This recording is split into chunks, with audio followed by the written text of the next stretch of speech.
yeah, we're just zooming in on the Time Seeker.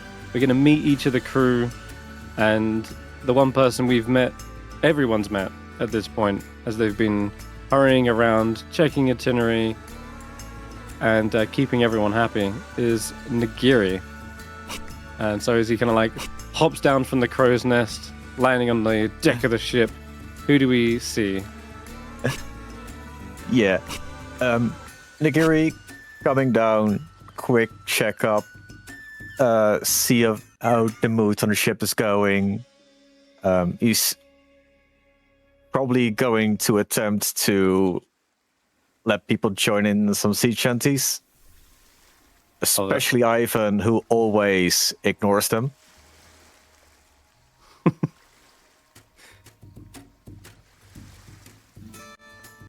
Good. Yeah, keeping spirits high. Keeping the momentum of the ship going, quite literally. You're in charge of, like, sails. Basically first mate aboard this ship.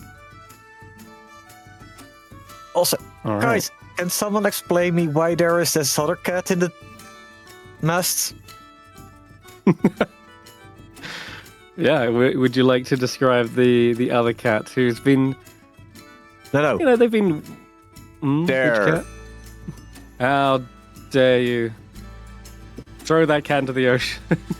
I see him. Throw him off. There we go. Splash. Yes, he was not meant to be here. Anyway, I thought you were talking about this panther-looking individual drinking a flask of, looks to be ale. Why is there a tiefling? Profile. Why is there a tiefling at the front of the ship? We have two additional fellows stuck to the ship. Very strange. Captain Monty Pot? Yeah, damn, there's loads of stowaways. Universe shattering. To be fair, this could be far back enough in the timeline that maybe Darius was aboard the ship helping. He was a sailor for a while. Oh boy, oh my goodness. Ooh. Well, there are other crew besides you guys, so it's a possibility. No, there is a big burly feline on deck, like 6-something feet tall. Currently on a break. That's Krogoth. Sorry, was it Krogoth? I lost my name. Your character sheet is right there. It's Karvek. It's Karvek Vlodnik. Yes. He is the quartermaster. He makes sure that no one messes with the shipment. And there is a list of telemarks next to the shipment, and somehow every other day there's another mark. Oh. The shipment is still intact. That's good. Wonder what the tally marks just days, I wonder. Or something more. Pray you'll never find out. Ominous. Okay. Good stuff. Alright. Wandering around the deck of the ship like a lost puppy, we see an armored young man.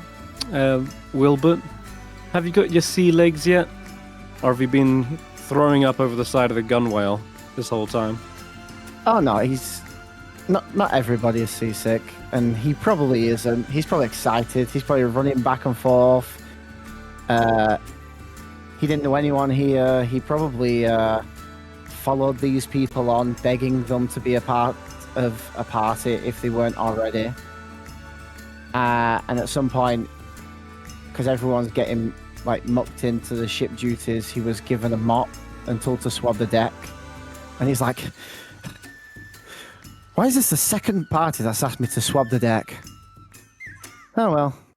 And just gets on with it. But every so often he'll see something in the distance and he'll forget that he's swabbing the deck and go to the side and be like, there's an island over there. What's happening with these waves? Oh god, the ship's tipping. Oh, this is so cool. And then he goes, oh yeah, the deck. And then goes back to mopping. Brilliant. And what do we have here? Above the gunwale, probably. Looking out onto the horizon, counting the days until you get back to your homeland. Koji, give us a description of what we all see. Koji is seen casually leaning over the edge of the ship, book jammed with papers in his hand, looking off, waiting to see any of the isles come into view north of Chult as we approach our land. 1 second, I need to pull up something. Yes, this colourful dino folk has a pair of short swords and bow. They're always armed, always ready for anything to throw down. I will ask, which way are we approaching Chult from? From the north. I gotta flex, I have a sheet of certain locations. Looking off to the distance towards the western side of ship, looking to see island of Lantern come into view, meaning our approach to... Oh, Lord of Fair, Port Nanzaru is not far off. Yeah, that's exactly where you're headed. The trade port, home to the merchant princes, known as Port Nyanzaru. It should be close. Maybe a day or so travel away. And yeah, the anticipation is definitely building amongst the crew. Koji is also spending some time occasionally badgering or questioning Willbert about his enthusiasm about the sights.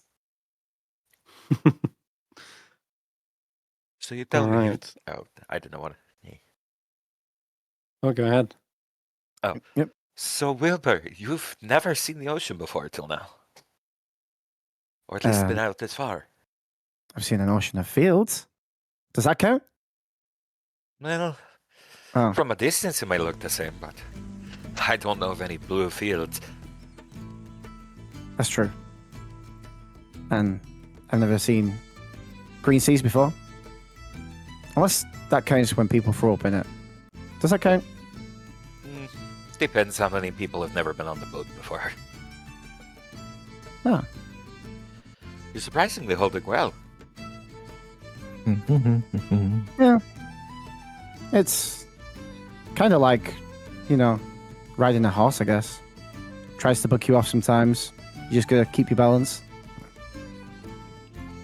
Well, I'm glad you're enjoying the sights, Dad. There'll be plenty more when we get to land. Where are we even going? To the south! To the jungle! Cool. Yeah, you've been... What jungle? Oh my god. He's that oblivious. He literally... jungles. He was literally just looking for a party and followed you guys onto the ship. He doesn't even know where the ship's going. Well, brilliant. Trying to get away from maybe all this noise. Where would Ivan be? Dr. Quataxis would likely be reviewing his note. Ivan would be reviewing his notes, looking over the different elements. If I have yet to be able to observe my colleague's condition, I likely am anticipating exactly what's in store. And what does Ivan look like? What do we see sitting down and observing the notes, probably in the interior of some cabin by candlelight? A bespeckled vulture with feathers dyed with a alchemic solution that they seem to work into their feathers every morning. An intensity that cannot be placed easily.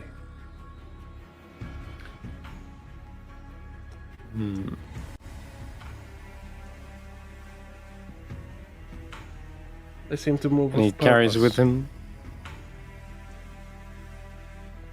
He carries with him his bag, which contains a series of scalpels and vials, whatever is needed for the day ahead, as well as a majority of his notes and research. This bag never leaves his sight or side, correct? Never. But it's not the only thing he's got aboard this ship.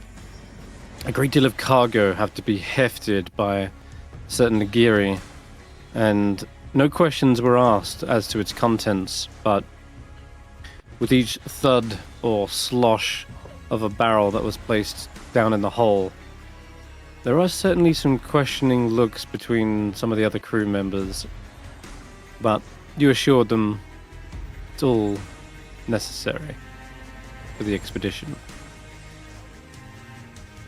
Now, we will go below deck and see amongst the crates, the hull, there's probably the smell of cooking and the scent of, maybe like a fry-up. What's cooking, chef? What's on the menu? Let's Or who? think. Yeah, who is in the menu? On the menu? Who is the menu? we Why is haven't the got that menu? far. We are currently limited in our supplies by what is allowed on the ship.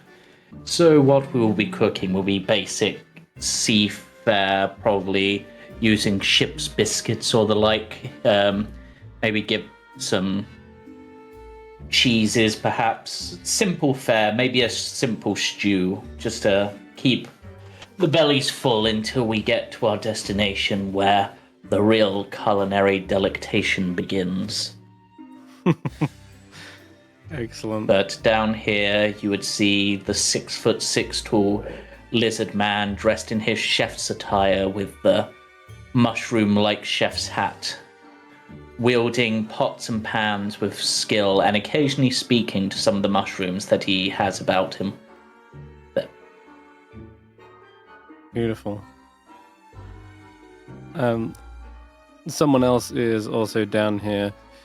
The half-elven woman that has been a bit seasick this whole time.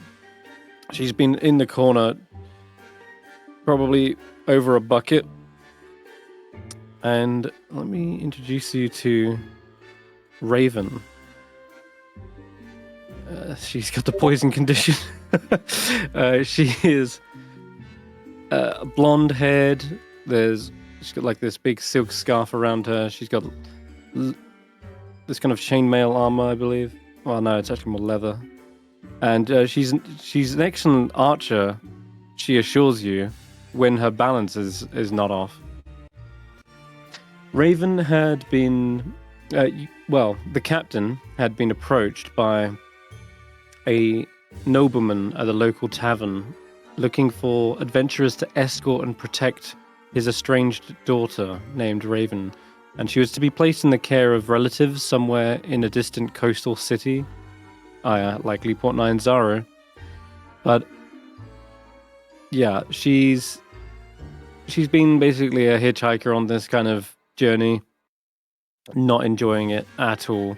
You haven't got much chance to get to know her up till now because, like I say, she's been terribly sick.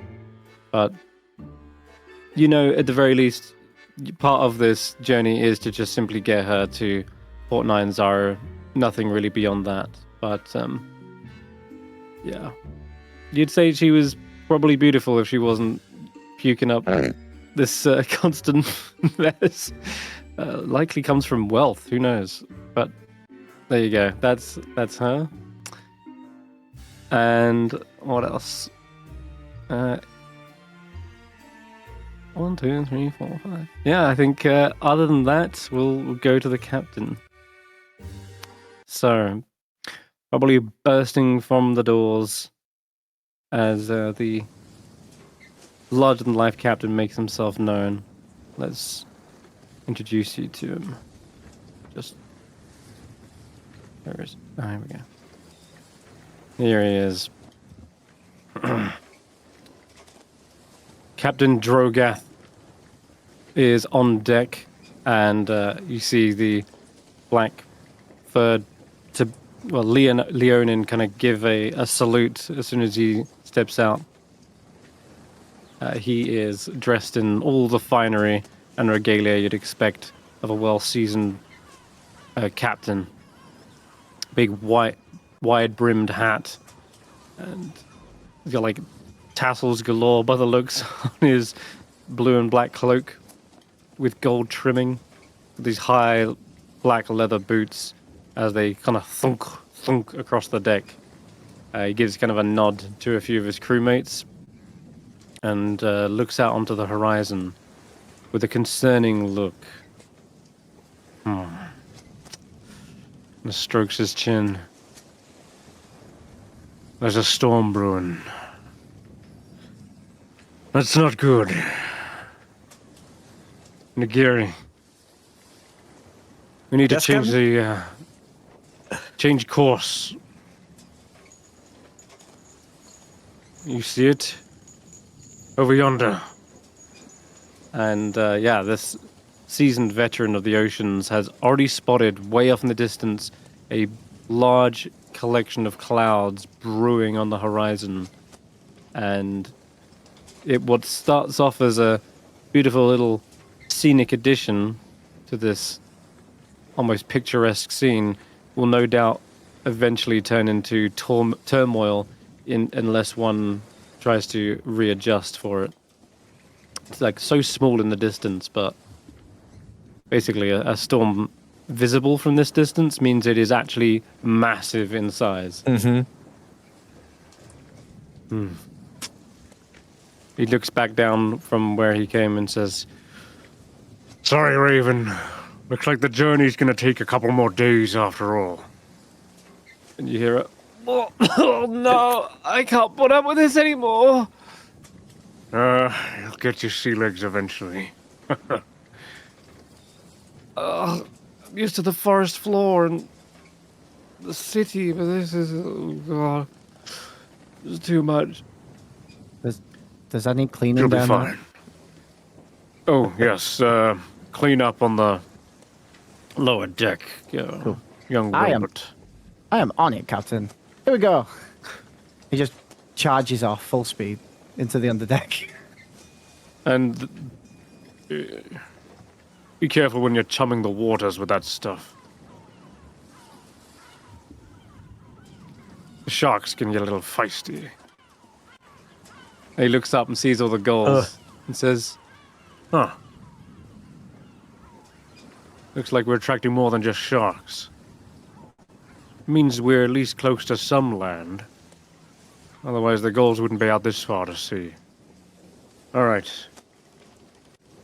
Just course, Nagiri." And he kind of spins on his heel and heads back inside. And he looks back and says, "And you're not drinking us dry, are you, Karvik?" Just raises the empty tankard, and you see he catches the last drip. Nothing wasted, at least. All right. Yeah, he shuts the door with a slam. Carry on. And yeah, you guys are seeing the crew get to work, readjusting the sails, turning the helm, and the ship just ever so slightly changes course, but a few degrees means going off in a wild different direction. And over the course of the next few hours, there's a pitter-patter of rain across the deck.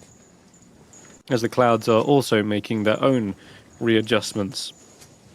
And the once clear skies and blue waters turn to a sort of a gloomy grey. The sea now more reflecting the dull nature of this leg of the journey. And the waters do get wildly choppy, and the puking from down below deck intensifies. But most of you enjoy a nice hearty meal or a soup, right? What was it, crackers and something? Yeah, like ship's yeah. biscuits, some stew to dip them in, because ship's biscuits are horrible, they're too dry. Yeah, we're down to the biscuits, and that's never good. The fish all gone, the other more delectable treats expended. You had plans to restock once you get to Port 9 Zaro. No one's starving or anything, but it's like, it's all the undesirables. Plenty of hardtack. So, at least with the rain, I can put some of the pots and pans out on the deck secured, and they'll just naturally get washed. Okay. Is there Maybe anything? Fill up some of the water barrels. Okay, yeah. Is there any nightly rituals people want to describe whilst people are getting ready to set in for the night on the Time Seeker? For me, at one point he would have been out enjoying the rain and loving the fact of the ship shaking side to side and just, being his excitable self. And at one point he'll look down and go, my pants. Oh no. And then he'll rush back inside and wipe his armor and his shield and have to repaint it all. And even though he's done this probably a fair few times, it still looks as bad. Like, maybe it's getting a little better, but he's a long way to go. But yeah, he'd be painting his armor and shield. Beautiful. But for the or at night before we potentially long rest, Agar would have cast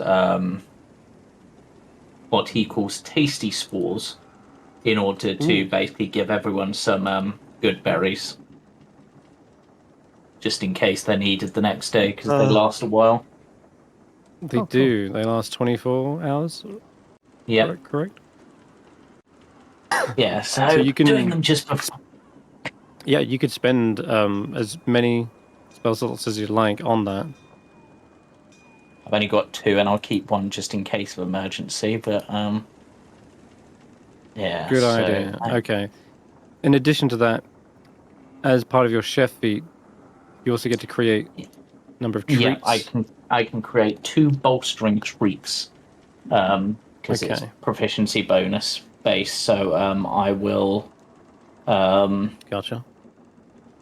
Provide those to. For now, I will provide them to Ivan because I actually care about Ivan, and Koji, I think, would be the other one. And this gives them the bolstering treats. They can use a bonus action to eat one of those treats to gain a number of temporary hit points equal to my proficiency bonus. So it would only be 2 temporary hit points, but Okay. No, that's still good. I believe that probably would be best to eat it now because there's nothing to replace it with later. Until certainly beats the crackers. Yeah, why not? Yeah. These tasty treats have been a small comfort on the journey. These have seemingly never run out. They just seem to keep growing on Agar. Yeah. Yes, Jamey. Are these good berries like that you're making at the end of the day for the day, or are they for the next day?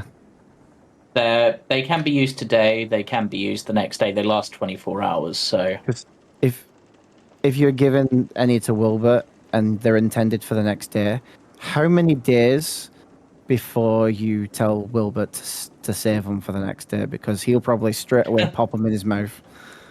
Like, How many he'll like, oh, items do we have? he'll probably like, yep, straight away into his mouth, and then So at some point, each I imagine, party member that's currently here would have 2 each. And as Wilbur goes to eat them, Agar will just look at them. We intended them to be eaten tomorrow in case you need something to raise you, but if you desire to eat them now, I did not realize you were that hungry. Perhaps I shall prepare some special treat just for you. oh, cool. I don't know, I just saw free food, and in they go. But Okay, let's get those on your sheets, actually, because A hungry lad. they could always be very handy. And I think that's Yeah. going to be a common thing as well. You mind just making a 1 healing point, like, item on consumables? I know there used to be like an automation for this that creates them. Do you have to target but it was yourself, like- maybe? No, I think it was like you had to. I don't know if the automation is on because it's like a very specific like sub module or something that's needed. If I remember No, rightly. really, a whole module just for Goodberry. That sounds about right. Try creating it. Yeah, you're right. It didn't do anything. So, for I don't know. just the time being, it's very easy to make. I'll create an item on my sheet that can be Handed out. moved. Oh, there you go. I've already made Goodberry at least. On your sheet. You already. Yeah, start with that. What was it Okay, called cool. again? Tasty Spore? How do you? Yeah. How do you store away so much bone marrow just to give me as a treat, Agar? Perfect timing. We are allowed our secrets, are we not, Ivan?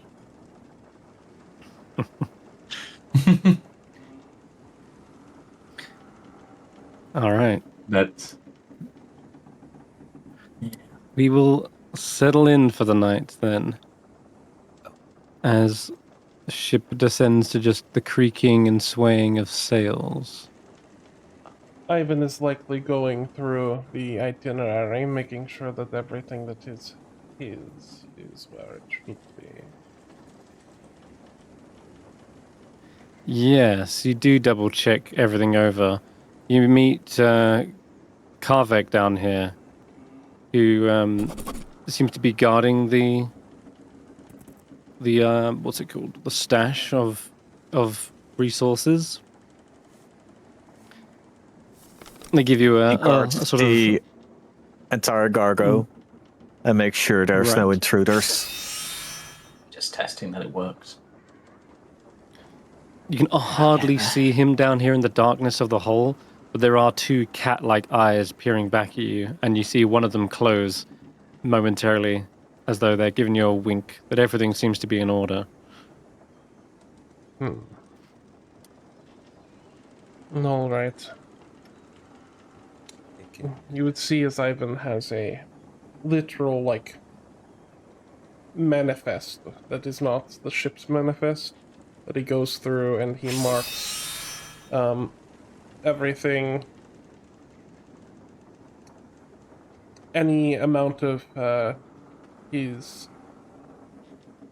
that he's used during the day is marked down, but it is whenever he finds it suitable and correct, he will return to his cabin and return to his work for a good deal longer before he finally turns to bed. All right. Then, was there anything else? So, Koji, or was it? Koji will, as he does in the day, simply be tucked away in near his sleeping quarters, looking over the map, adjusting what he should see as any landmarks for the new charted path. At some point, though, he'll probably approach Nagiri to ask about the altered path. The what? Nagiri.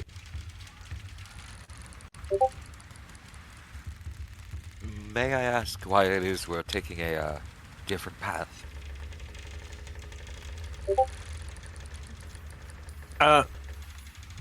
Because we'd like to get there in one piece, and then points over to the clouds and the storms. Oh. About how much longer do you think? I'm forgetting his voice. Yes, one piece on a ship. How much? Not much longer. Maybe 3 extra days. Damn. My scene hand's gonna get worried we took too long.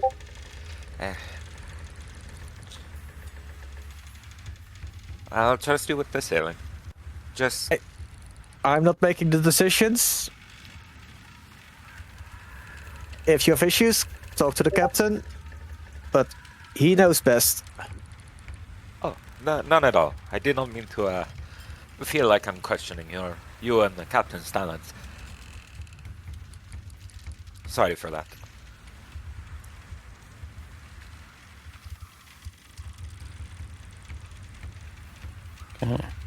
Okay. All right, we're loading you up all below deck.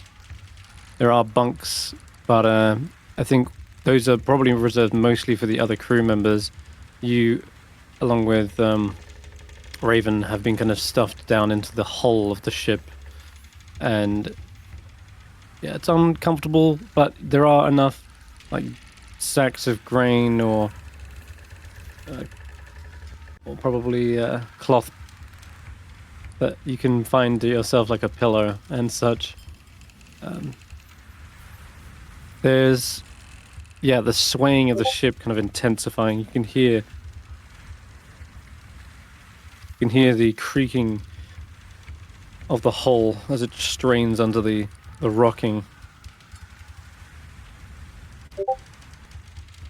All right, and yeah, you want to turn off the notifications on streams then. I'll fix that later. But for now, yes, you guys are waiting it out. Finally, sleep probably takes you, and you drift off into the night. And for some of you, that's more peaceful than others. Certainly for Nagiri, those dreams begin to set in once again. One could call them dreams, except in more recent times they've become nightmarish. It's almost like your usual day-to-day job of like tying up rope or swinging from the rafters has turned a little bit more unsettling. Not so much that you're like waking up in a cold sweat or anything, but just kind of curious. The ropes which you handle have been kind of slithering around deck. One of them sort of rears up its head and hisses at you. And the kind of stripy, coiled texture of the rope turns to that of a scaly green. It's a flash of these reptilian eyes as this snake sort of strikes out towards you. And it kind of like disturbs your sleep every now and again. You kind of wake up and you realize your own snake has not been anywhere near you, or rather, it's not been moving around. It's been sleeping at the same time. So it's not like you've been imagining Noodle has been slithering around or anything. But it's just started off as that, like a simple kind of dreaming about ropes kind of coming alive and such. but it's been intensifying and stranger every time you rested and got closer. But as you're sort of in that moment of like fading in and out of sleep, you actually hear a stomping of feet above the deck, like heavy from one side of the boat to the other, and then 2 more sets of feet kind of running back the other way. You hear a slamming of a door. You hear voices kind of shouting suddenly, and already you see some of the rest of your crew members, much more the perceptive types, kind of waking up. You see like a colourful tail probably flick up from behind a crate. Koji's already on alert. And you can hear something is going on afoot upstairs, like on the main deck, rather. And the voices are getting more intensified, like, "What? We need to wake the others." It's too muffled to really make out what they're saying from down here, but that, as well as the rain and the wind, seems to be intense now. Like, whereas before, just a few hours earlier, it was, rocky, sure, raining, but now it feels like you're beset in a full-on storm.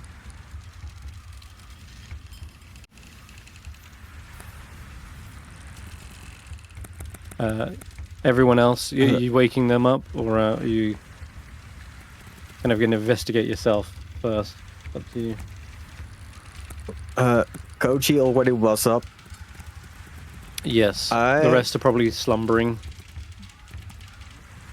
Rather than waking up everyone, I check if Karavak is available, because he's the strongest. It seems like Karvek is not. It looks like he has already made his way up. Yeah. Up the stairs, and there's a hatch at the top of like a ladder. His usual spot with the spices. He's made like a makeshift, bedding. That's vacant.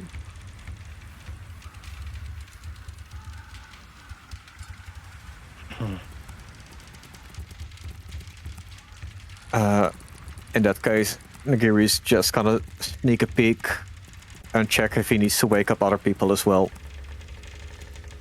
Okay. All right. Then, as you head up the steps, opening up the hatch, suddenly hit with a vast and stark difference in environment. The ship is very much at storm. The pitch and ebb and flow seems to be intense.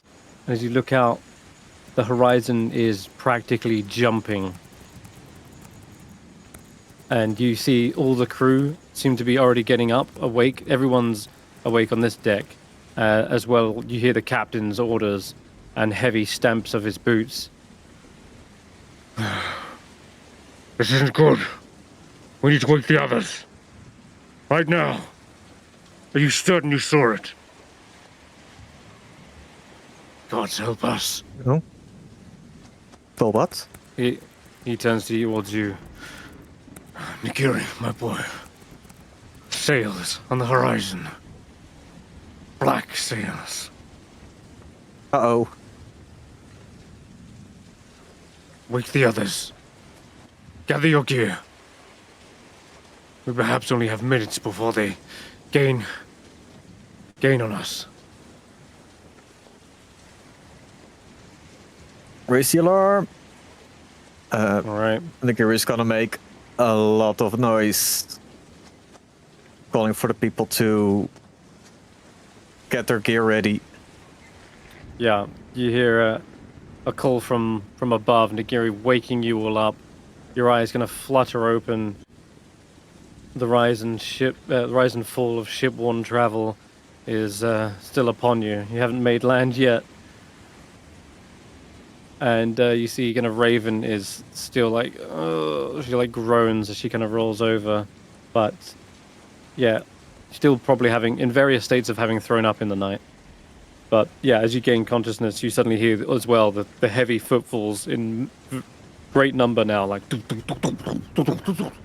rushing across the top of the ship. There is shouts now. And you hear them saying, 10 minutes! They'll be upon us any moment! And yeah, Wilbur, that's just enough time to get your armor on. I'm just like, what? They'll be upon us? Who'll be upon us? Friends? New people? Pirates. Ah! Pirates are cool. Bossy. No, they're not. No, they are very bossy. Wilbert, sweet summer child. And he's just like trying to don his armor. You got a quick moment, Nagiri? Can you just, this one strap? What? Here. Thank you. Right, I can This do the one? rest now. Yeah, I'm good now. Are we going saying hi to him? I'll be there in a moment. Yes.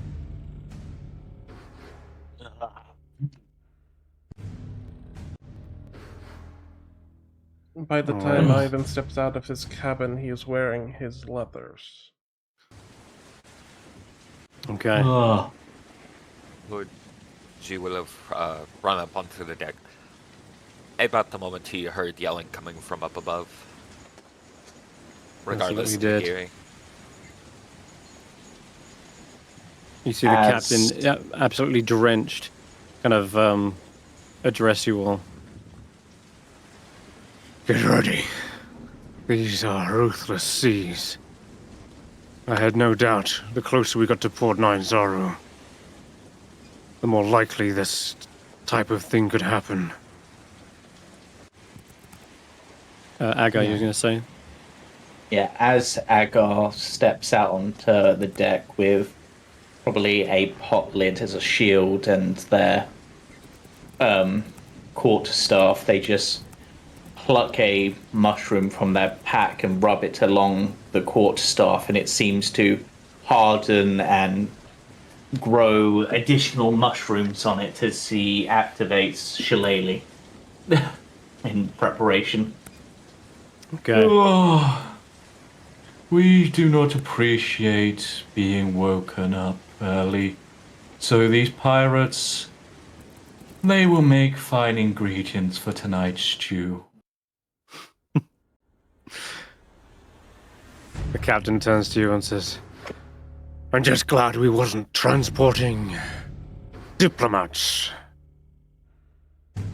They are very chewy.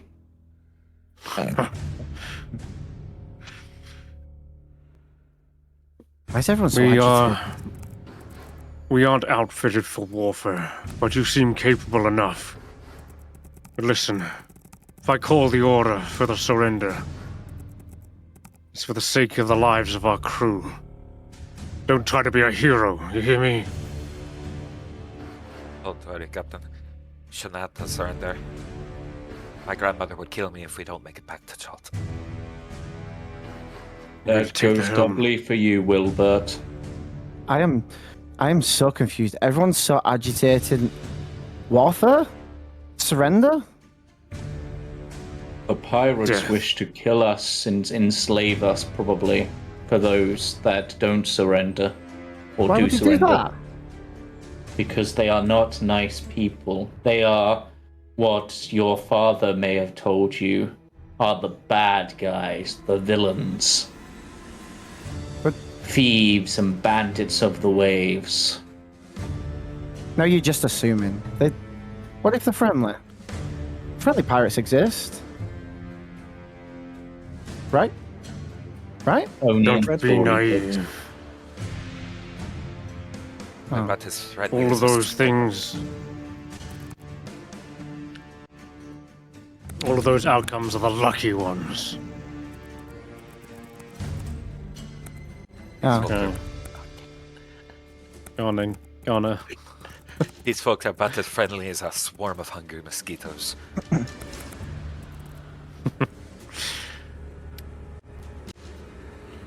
Yes, they're certainly going to leave your blood spilled across the decks. Wait. There's one other option. And you see the tense look on the captain's face as he eyes the... He looks left, looks right, and you can see he is eyeing up the very side of the storm. There is massive waves kind of brewing, and it looks as though the captain is weighing his options.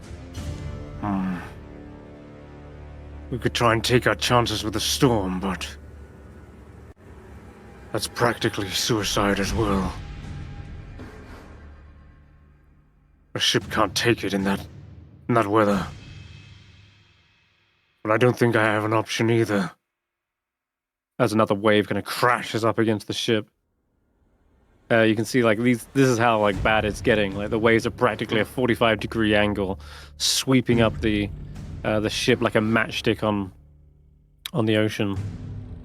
And to make things matters worse, you all begin to see the black sails come into view, a darkened oak hull, and they are absolutely gaining on you. The ship is slightly bigger, though no less slower, or no less faster rather. It is also outfitted with what looks like giant ballistas with massive hooks on the end of them. And you can hear the kind of cries and laughter as this ship approaches just over the din of storm. It looks like they're all hyping themselves up. We don't have anything of great value they could take. Say that for yourself. You'll see Koji push his bag more behind his back.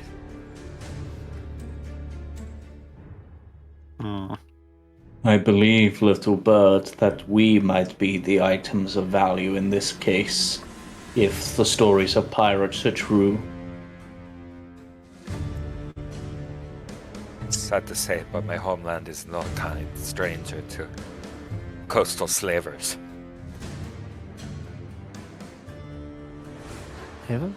Ivan coldly considers the water over the edge and says, "That is understood.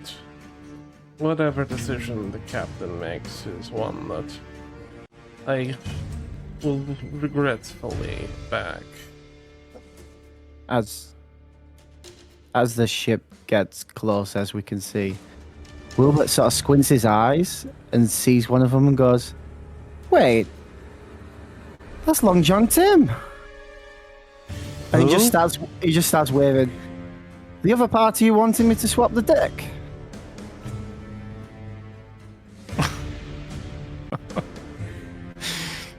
Hey, what are they doing here? They said they were going out plundering Buta. You know these pirates, Willbert? Only momentarily. What are they doing here? I said they were out plundering Buta, they said they were going to do. They're in the wrong place. He shakes his head and begins to adjust the helm. He turns the ship further into the waves, and it looks like they are coming from the west side, so they're crashing up against the ship. And as much as the captain is trying to adjust for them, he's unable to kind of get away from the ship. The waves are just pushing him back, and even after turning further into the storm. And it looks like the other ship, which as you see it approach, you can probably read the name of it on the side. The Black Spectre begins to use you guys as cover from the waves, basically shielding itself from this side. And it's at this point, any of those with kind of ranged attacks would easily be able to get a shot in now, though you can see most of them are ducked down below the gunwale, using it as cover. How exposed are the ballistas? They're getting shot with an arrow is not going to do much, I'm afraid. Damn. Yeah. I suppose this would probably only delay them for like a round, but is the helmsman of their ship within 60 feet of me? Actually, no, not right now. The ship is that long. Yeah. But Yeah. why? What do you have in mind? I was considering using lose the path on them and send them off in a direction for a little bit. Ooh. He's not moving himself, but probably stood firmly on the. Yeah, I was The thinking that I wasn't sure how it would work in the case of as he's piloting the ship and causing that to move, would that cause him to lead the ship, of course? I think that. No, he's also got the master's cover. I think that, in a strange way, Ivan is the one who can actually do something here. Because you say they're hiding behind the edge of the ship as cover. Are any of them in any way visible? Yes, one towers above the rest. It looks like he's in charge of manning this ballista. It looks like they have a freaking cave troll aboard their ship, for all you know. But yeah, he is a clear shot, more so than the others. Then Hulking silhouette. Ivan will pull out a syringe and just look at it, consider it for a moment before pressing it into his throat, and a black Icarus thing seems to stretch out from under his mask and around, and I will do this to him as an initial opportunity. What range? What range is 60 this? 60 foot. 60? Okay, so we're not going to get in range that close. 60 foot Okay. is... Otherwise, Agar would also be able to do it. Okay. This is an opportunity for those with something like a 400-foot range. Ah, Raven is, but she is still puking up downstairs. She's going to be late to the fight, no doubt. The only other people I think with that range is Koji. With, Best I've got is- Longbows. that sort of range is message. mhm. Yeah. So Koji, I'll give you a couple pot shots before the actual sails are basically upon you, and that's when we'll roll initiative. Okay. Is I it right if can- I move a bit, just a bit closer to the Go edge? ahead. Yeah, you can move wherever you like, guys. You can The- prepare yourselves. well, I can at least fire a crossbow at 120, so let me know how many of those I can do. I'll Crossbow Take- 120. Okay. I'll take pot shots at the big guy clearly manning the ballista. Yep. Go ahead. Just take 2 shots. Just roll them. Okay. Oh, let me see if it'll just let me roll them out right. Here we go. Okay. Oh, this should be. What's the second range increment? Or you don't have sharpshooter or anything, so it should be a disadvantage as well. So if you could roll the second shot, Oh, oops, sorry. that's all right. No, I should have mentioned. It should be a disadvantage. Oh, damn. Okay. So You the wind just takes away the trajectory of your shots, just whips it out of the air and throws it to the ocean. Are we actually going to be fighting these? Like people? Like not monsters? Yes. Oh. And likely you will have to fight for your life, Willbert. Okay. We are clearly outgunned and outmanned. It'll be a miracle if you see tomorrow's sunrise. Sure. Sometimes, Willbert, men are the monsters and monsters are the nice ones. This was never in any of his stories. Okay, and he just steadies himself and he slams his sword against his shield and bolsters himself. Okay. The Get myself more next defended. shots. The next shots are going to be made at flat, Koji, and you can also roll a disadvantage, Ivan, as they come into like 150 foot, 130 if you've got that kind of range. Oh. Really just going to soften them up more than anything. Oh yeah, 120 you need. Okay, what did you get? Koji, I rolled 9. 3. We're at like a 120 now. Yeah. I also gotta attempt a shot. Go for it. Alright, Ivan, yeah. Well placed crossbow bolt shoots into the side of the half ogre. Okay. And Nagiri, that you shooting the same guy as well? Yeah. Damn, really softening him up. And that finally brings us to the actual initiative. As the Black Spectre has stalked up on your flank to about here. There is 2 ballistas readied, aimed, and they're about to be launched as this combat gets underway. So I'm going to ask everyone to roll that initiative, please. And meanwhile, I'll roll theirs. This is the crew that are going to be cutting you down. And yes, there'd be a lot of them. Still badly want to try to use quotes of in Hawaiian, but I'm going to butcher them, so I won't. For reference, the chain swinger was probably Long John Tim. They have a bird. Oh no. They do. There is one, what looks to be a colored kenku, perhaps, and with a pirate hat and an eye patch. And at the helm of the ship, you see another half-orc, or maybe full-orc captain, step up to the gunwale. Captain Drogoth Vader. Now the time seeker is one prize I've been seeking myself. It seems like these two know each other. Drogoth turns for a moment. He's like wrenching his view away from the waves to look, double takes, and then sees him. Captain Goldtusk.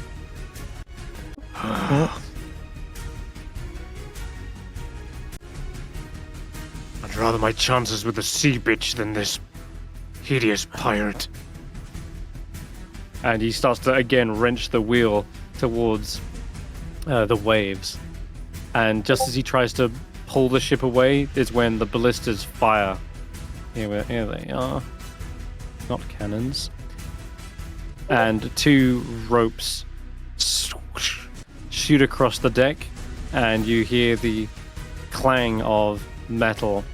I'm actually going to ask Willbert, because of where you are, to roll me a deck save. Because that just happens to be where the hook is slamming into the side and then being retracted. That's actually not bad. Yep. 14? Alright, sure. You barely step back in time as this metal hook crashes and splinters the planks right next to you and yanks the gunwale towards theirs. And Goldtusk shouts, You're not going anywhere. and at the top of initiative, we have one looks to be one of the swashbucklers. I never rolled initiative. Oops. Oh, that's why. Oh, Koji, you're up first after all. Nice. Go ahead. Yeah, I'll use this also to make sure. Did everyone else roll their initiative? Or was I the only one who forgot? Okay. You were the only one who forgot. You're good. That's fine. I am going to do this a moment to touch base. Can we hear you, Bacon?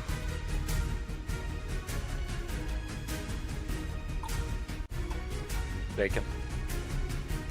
He's muted. Bacon. Am I here? He's muted. Yeah. Yes. You're good. Awesome. There's our little gnome. Alright. Wherever he is in the walls and the floorboards. Under the drywall. Wait. In your bones. Gnome? Alright, Koji. Hit it. Hiding in Wilbur's armor. Okay, sorry. What is it? Can I get any check Onto on the what captain's hat. people across the boat have on them? Absolutely. Like a whip? You see what looks to be a swashbuckling rogue with a sharpened rapier and dagger combination, There is a woman absolutely covered in sheaths and holsters for a number of hand axes. Then we have a old bearded scoundrel with an eye patch, a hook for one hand, and a ball with spiked chain in the other. And we have this small Kenku, seems to be getting ready to fire. They've got like the smallest of the crew and the largest of the crew manning the ballista, and he's like, he's just sort of saying like, "Anchors away!" And just that large hook slams into the side, and then you see him cock something, what looks to be a metal pipe, with a trigger. It's like a crossbow, but without a string. Okay, so Koji doesn't quite recognize that yet through the storm.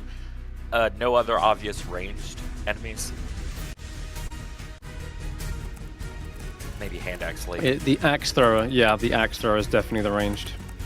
Okay. I then shoot her. Go for it. Great. The half ogre is hefting a battle axe. Any other one with kind of range? Oh, actually, some of these bandits are, loading crossbows as well. But she looks like the most deadly ranged combatant for sure. She's actually starting to juggle the hand axes. Oh, she's showboating. Now I have to hit her. Alright, She's kind of like half crouched behind the gunwale, but you can definitely see the axes flying up into the air. Time for a show. Okay, 16 actually is gonna hit her, son of a. Oh god, that damage too. Holy. Ah, gosh, she gets clipped in the shoulder and. Oh, you're gonna get it next. You hear immediately after Koji, try showboating now. All right. Any movement?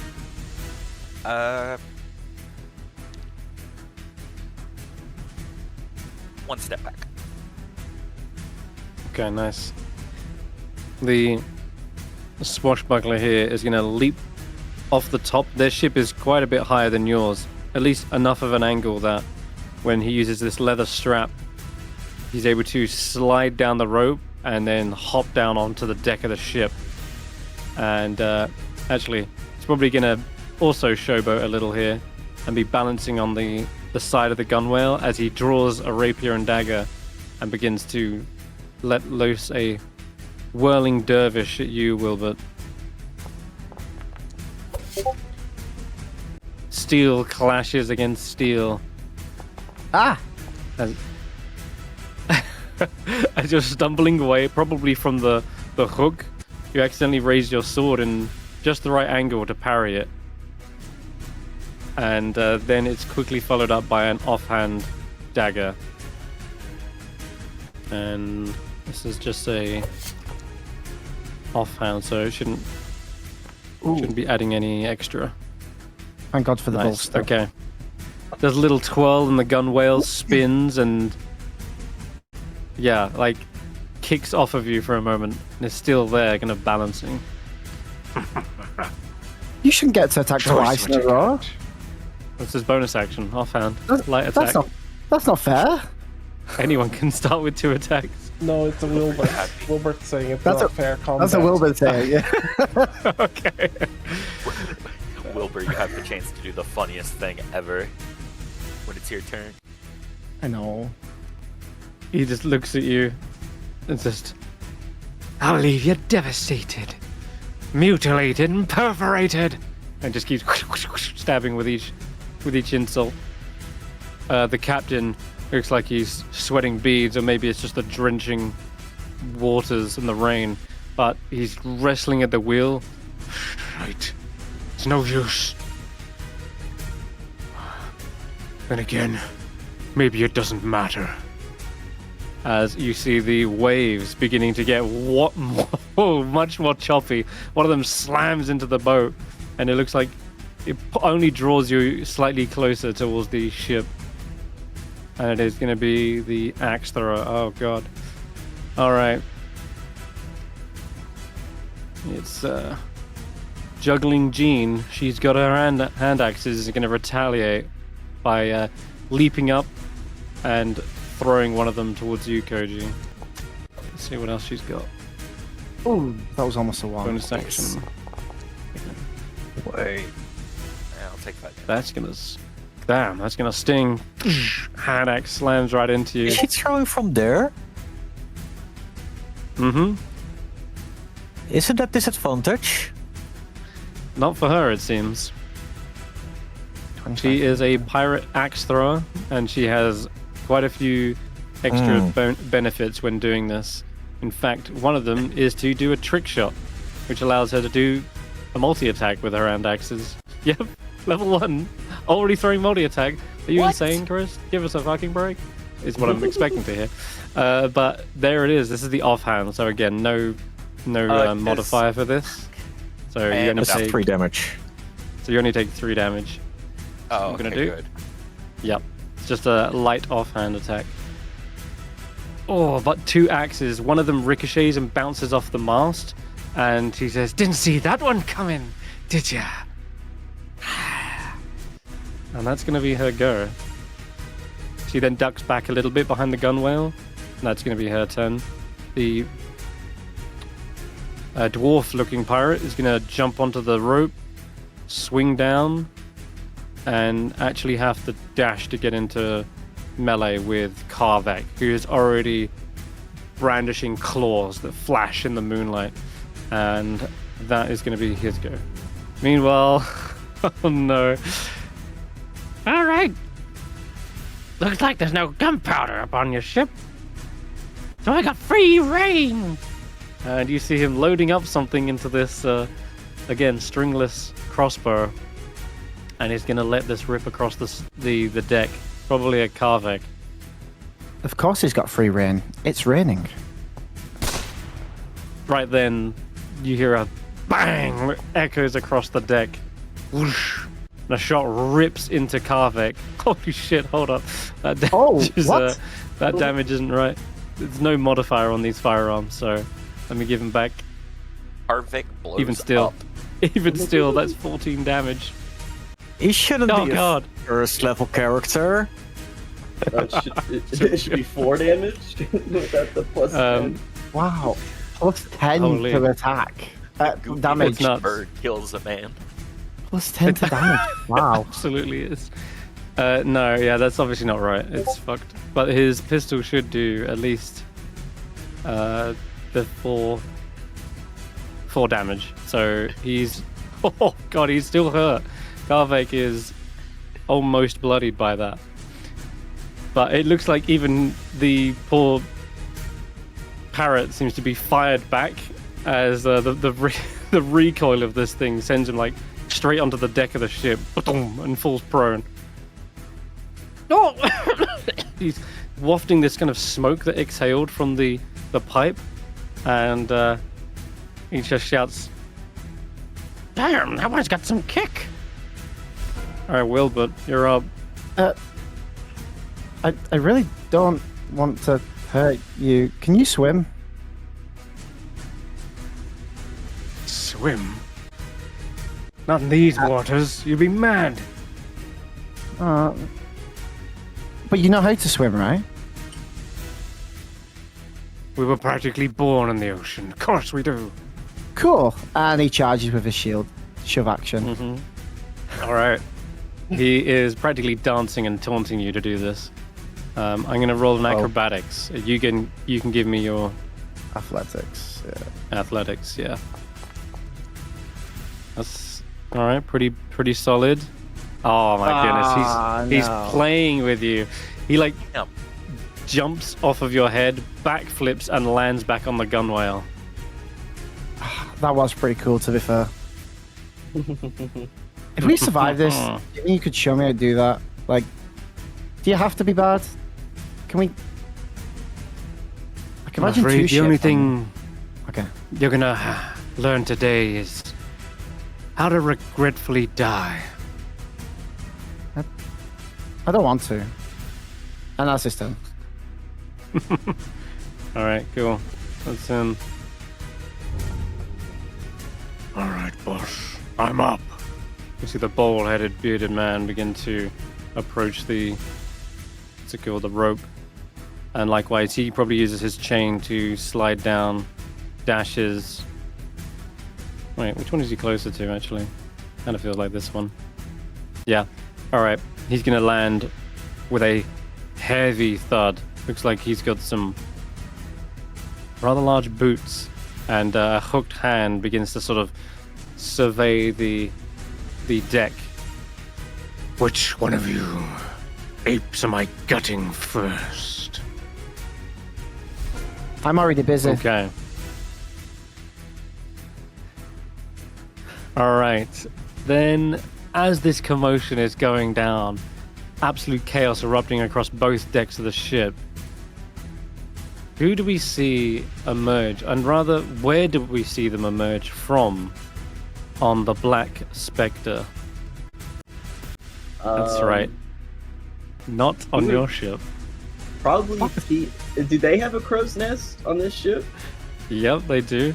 Yeah, so probably peeking his head over the crow's nest, you would see a our crew, this crew, not the pirates, would see a little they're with the porcelain. back turned.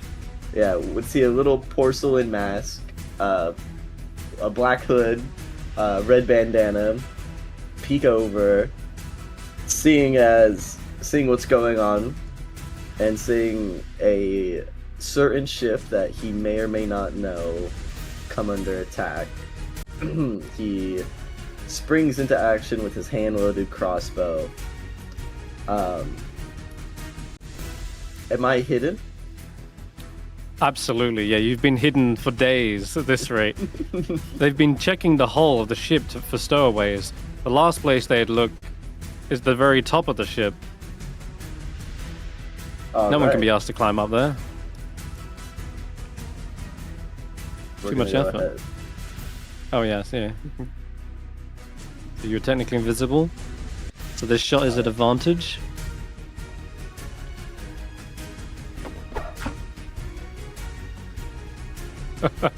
Okay, roll that again, because of course it should be advantage. I think it's just thinks you're a little close, that's all. Alright, let me roll that one more time. And also, she would not have cover from you either. So either way, this is definitely a hit.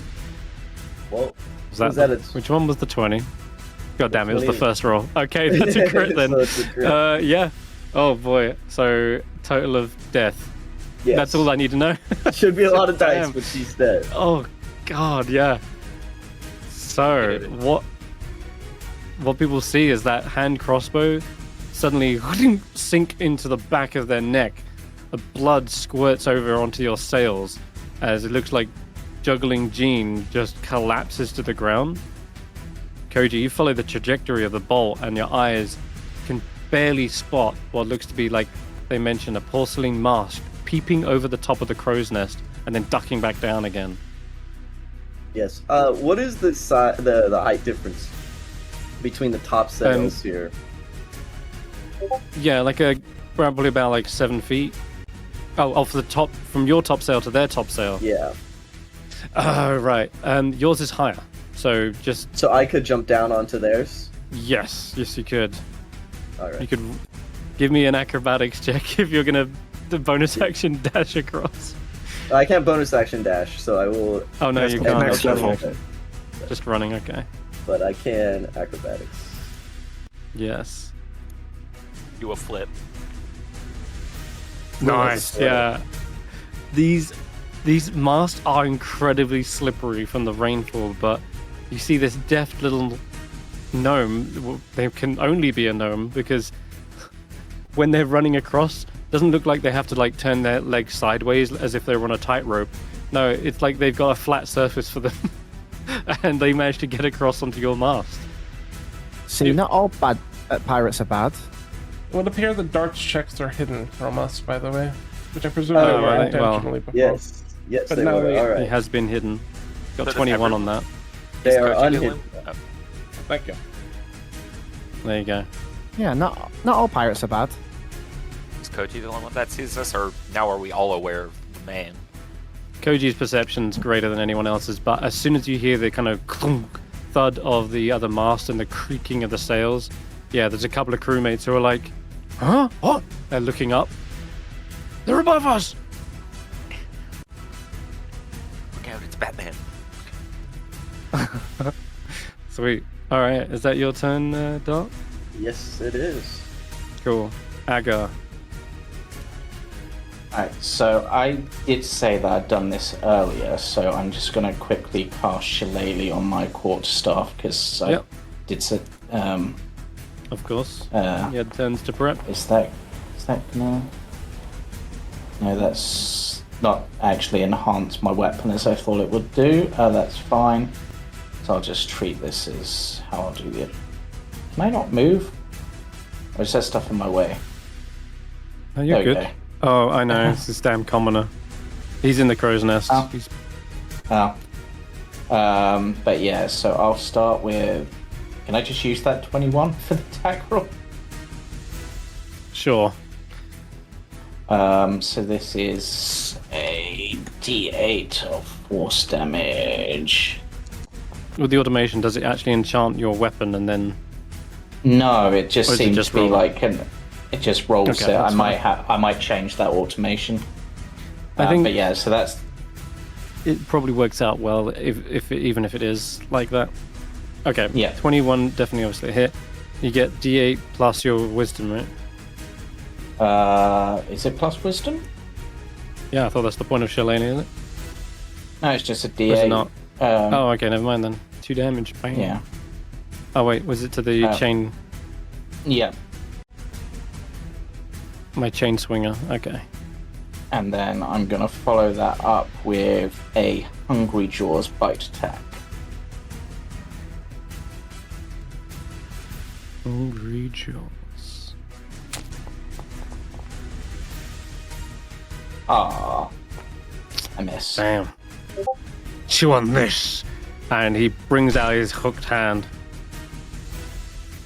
I don't think I would have got my healing from that. No. To work out the automation for that properly. It didn't work Okay. anyway, so. Alrighty. Meanwhile, on the other side of the ship, you hear the ripping and tearing of flesh as Karvik claws this pirate in two. And you can go ahead, Ivan, as well. Probably going to add a d4 as well, why not? All right.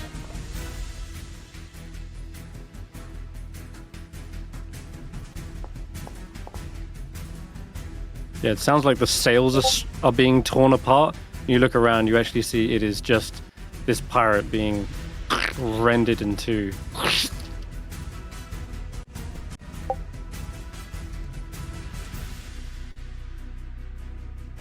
Well, You can't see. Ivan just calmly reaches into his bag. Has this guy still got half cover? Which one?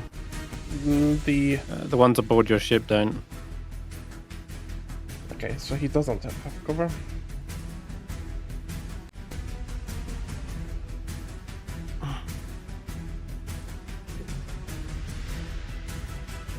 Then I believe that I will do this. Ivan reaches into his bag and just pulls out what appears to be a needle and just throws it. Mm-hmm. Needle? Okay. Oh, that's a hit. 5 poison damage. Definitely sunk in. That's gonna... Probably like coughs up a bit of puke in his own beard. And then I will position myself to actually be hiding behind the mast, I think.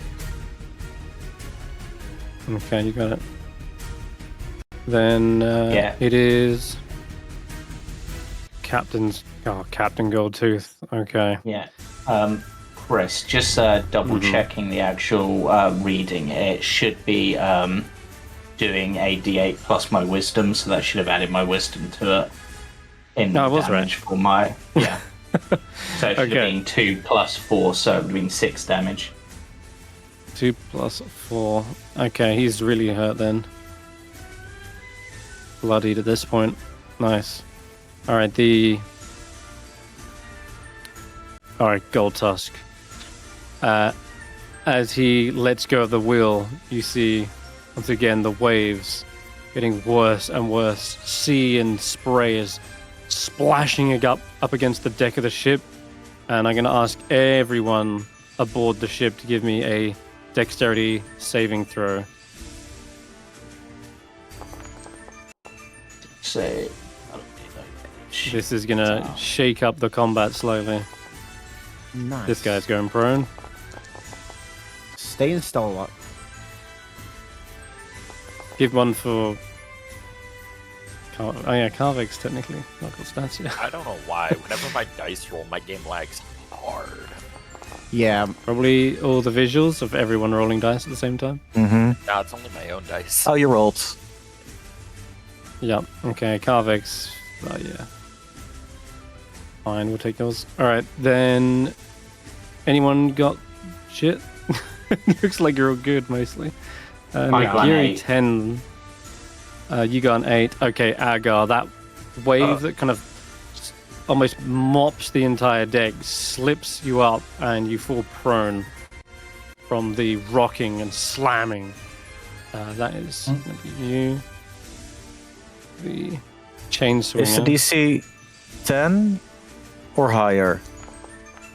It is, no, it's 13. Shit, Then missed I out. also failed. You fall prone. Then I also fail. Okay, just prone yourself. Damn, how the hell did my swashbuckler go down?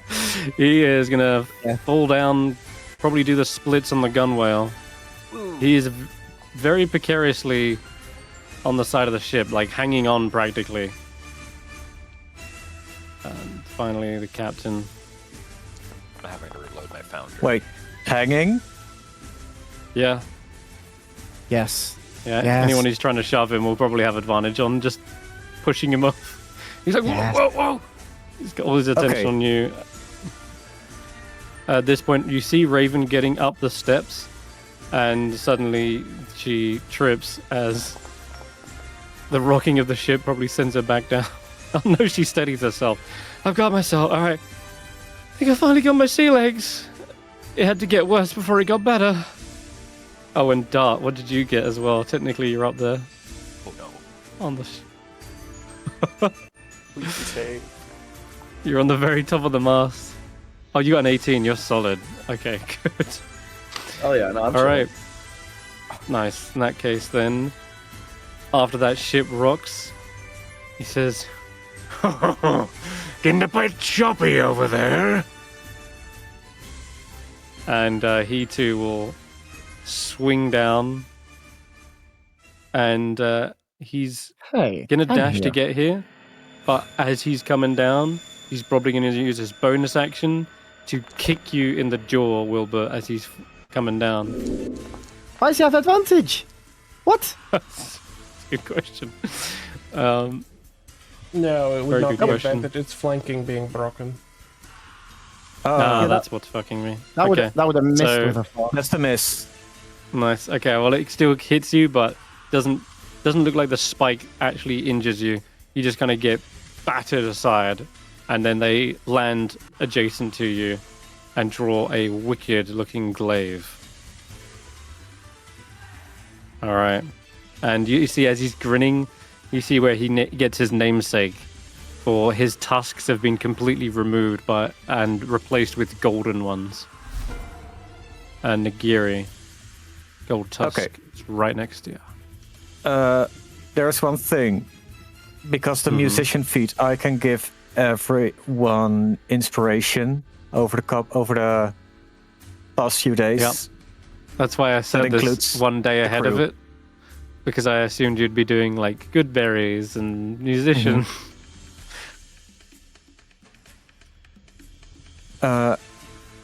Anyway, So should we consider that we have inspiration? I'm going to say those who you can give it to. How many people can give it to? At the end of a long rest or a short rest, I can give it to a number of creatures up to my proficiency. So 2. It doesn't say how long it lasts. It's because it's forever.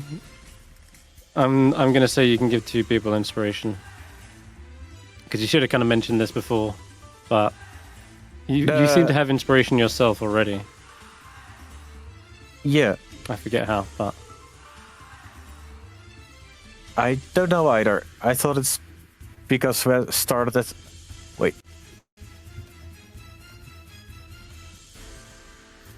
I think we mentioned it somehow. I don't remember. Anyway, Don't know in my either. turn, you said Who's getting he the was inspiration? hanging by a thread. Yeah. So Hold on, if no. they're sleeping... Oh, God. Oh, shit.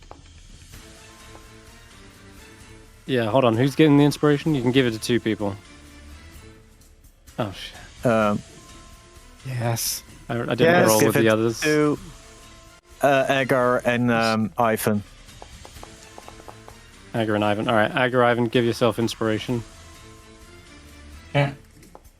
What's your DC, Nagiri? 14. 14? A Okay. nice swashbuckler. One of them has resisted it. Although he is still prone. As for the swashbuckler, yeah, for sure, he's going in the drink. He was holding on, and you see his drowsiness overtake him. He slips from the gunwale and... Because it deals no You hear damage, him. does that mean that he immediately is just falling asleep in the water, which is quite dangerous? Well, one does still take full damage, even in water. It's just usually halved if you make an acrobatics check.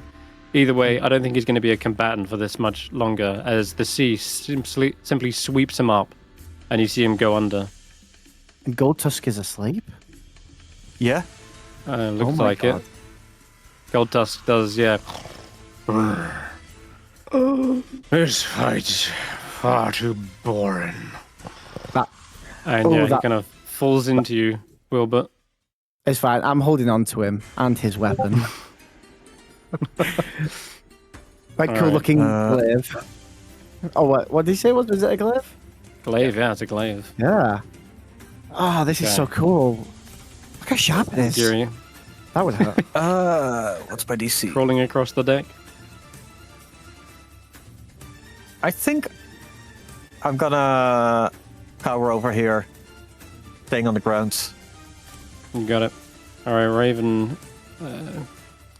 As I mentioned, she's a bit late to the fight, but It's fine. when she gets up to the top, she looks around for a target. Nothing. Yes, sir? Oh, okay. Alright. Okay. She is at disadvantage no matter what, really, because of the poison condition. She will take a shot at this pirate swinger. Yeah, whoosh, the arrow kind of bounces off the deck and the stairs as she's losing her footing. Okay. We have this fella. Okay. Slides down the rope. Gets ready with a crossbow bolt.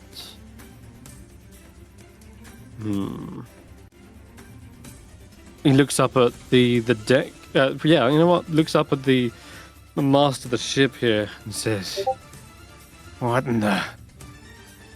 You mutinous blowfish! Take this! Ouch. "Oh yeah, that's gonna hit." It probably just grazes your shoulder though, for only 2 damage, and you manage to maintain some semblance of balance. Okay, the half ogre. Oh boy. He's finally up. He was probably the slowest because he's been wrenching arrows and bolts from his torso. You've already There kind of is- softened him up. No way he's going across that rope. No, he cannot is. do this. He's running and jumping. Oh my god. Like the Hulk, he leaps from one top deck to the bottom lower deck. He seems to be invigorated by the target-rich environment and swings a battle axe down on Ivan because you're prone. Wow. Oh god. What if we cross over and take their ship and just have their ship? It's much bigger. All our gear. Oh, I don't need concentration. Yeah, that's true. I don't have anything concentration up because I didn't end up using stream of consumption. So Okay. No worries. All right. That is gonna sink deep past the leathers and break a rib or two. This half ogre is bullying Ivan. Koji, you're up. I will make a move here. It is not a bonus. It's not a bonus action to use the Nick feature on a weapon, correct? Yep. As long as you've got a light weapon in either hand. Okay. You had your longbow out last, right? Yeah. Uh-huh. I was gonna get out the scimitar and dagger. Okay. This is... So the way every time you make an attack, you can either stow or draw a weapon as part of that attack. Oh. So I'm going to walk you through it now so that you know how it goes. In order for this to mechanically work, I'm not really a stickler, but when you fired your longbow, stowed it as part of that attack, then at the start of this turn, you can draw your scimitar as you attack, and then you would need to then draw as part of the bonus action, which is now Nick, so it's not a bonus, and make the attack with the second one. So you've drawn 2 weapons with each swing, right? That's how you'd have to do it. Oh, so their drawing counts as part of the attack? That's right. When you attack, you can draw or stow a weapon as part of the attack. Okay. I didn't know if you had to attack, then draw and stow. Alright then. Those will be the start. Let me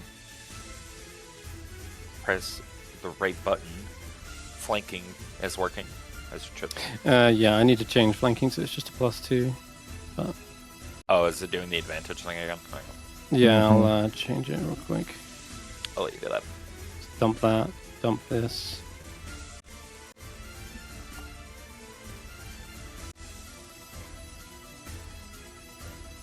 I'm working it on the fly, but you can just add a +2 to your attack.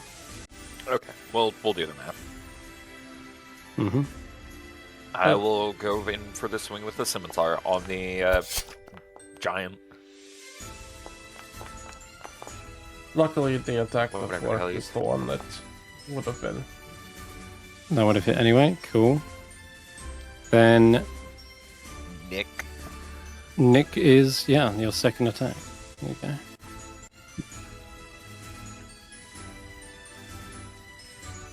Alright, let me do the And this normal. doesn't add your modifier unless, of course, you've got 2 weapon fighting, so we might need to change your dagger.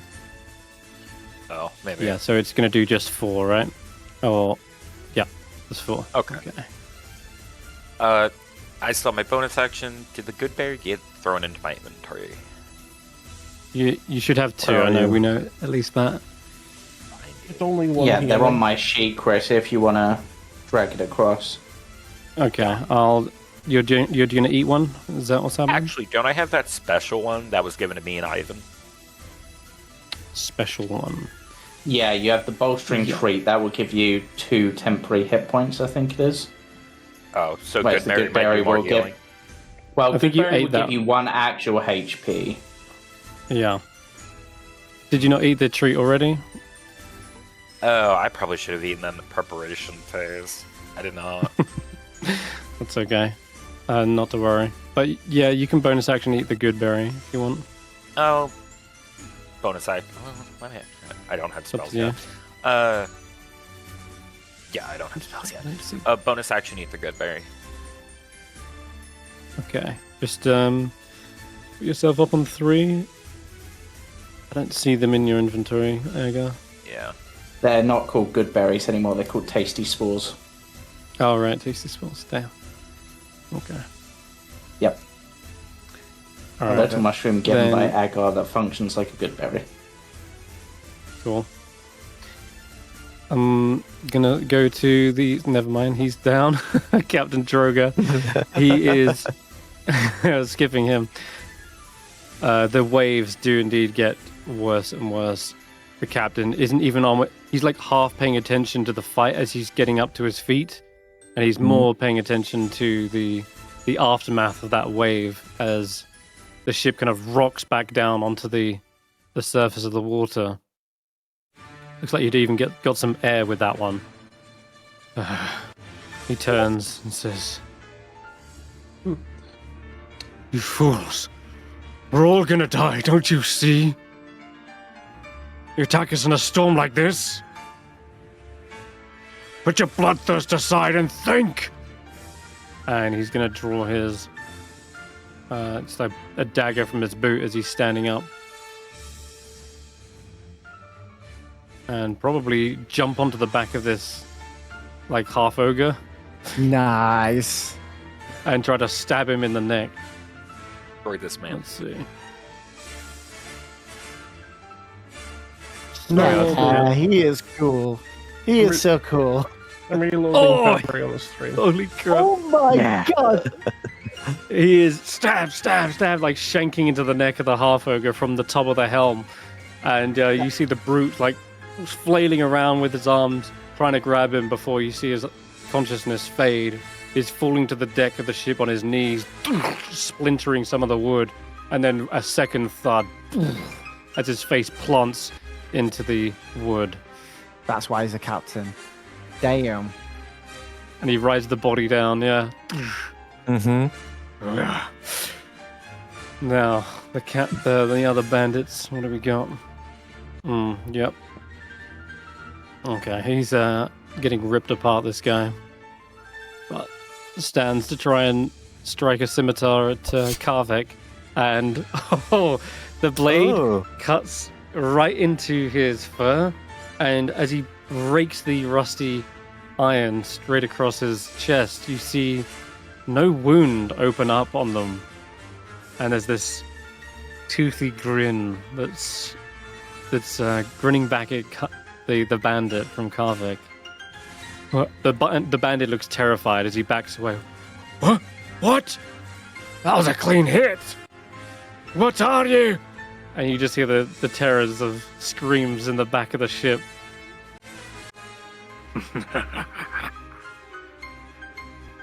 And Sizzle Fuse over here. Reloading! I don't know how to reload this thing. Captain? Captain? Big wave on the horizon. Big wave. Captain? You just hear a snoring from him. Someone warn the captain! And you see him running around below deck in an absolute fluster. There's going to be like coloured feathers flying everywhere as he tries to get to the top of the ship. Willbert. So, the captain slumped onto him, and he's grabbed hold of the glaive, and he's sort of like admiring it, and he turns the captain and like plops him on the edge, like seats him down, and he's admiring this glaive, like, this is so cool, and before he notices it, the captain's fallen over the edge into the water. No.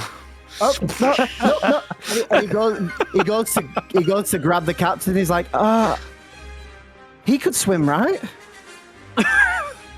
Wait. You hear him like sputtering as water enters his lungs, and he looks like he won't have to worry about the waves after all. Was that an action? No, you can actually to grapple him, yes. I'm fine with that, but like, ooh, I wonder what this You can't glaive does. resist. Yeah, that's true. Yeah, you've got Gold Tusk's glaive in hand. And if that's Lovely. my action, that's my turn, and I just sort of like, oh yeah, there's one behind me, and then turns around to present his shield. Beautiful. Nicely done. Good combo as well. Like, you got no save when you're like unconscious like that. It's just free manhandling. All right, the pirate chainswinger gets to his feet, looks around to see the dead half ogre. Damn it. But has seen an easier target now on the floor here.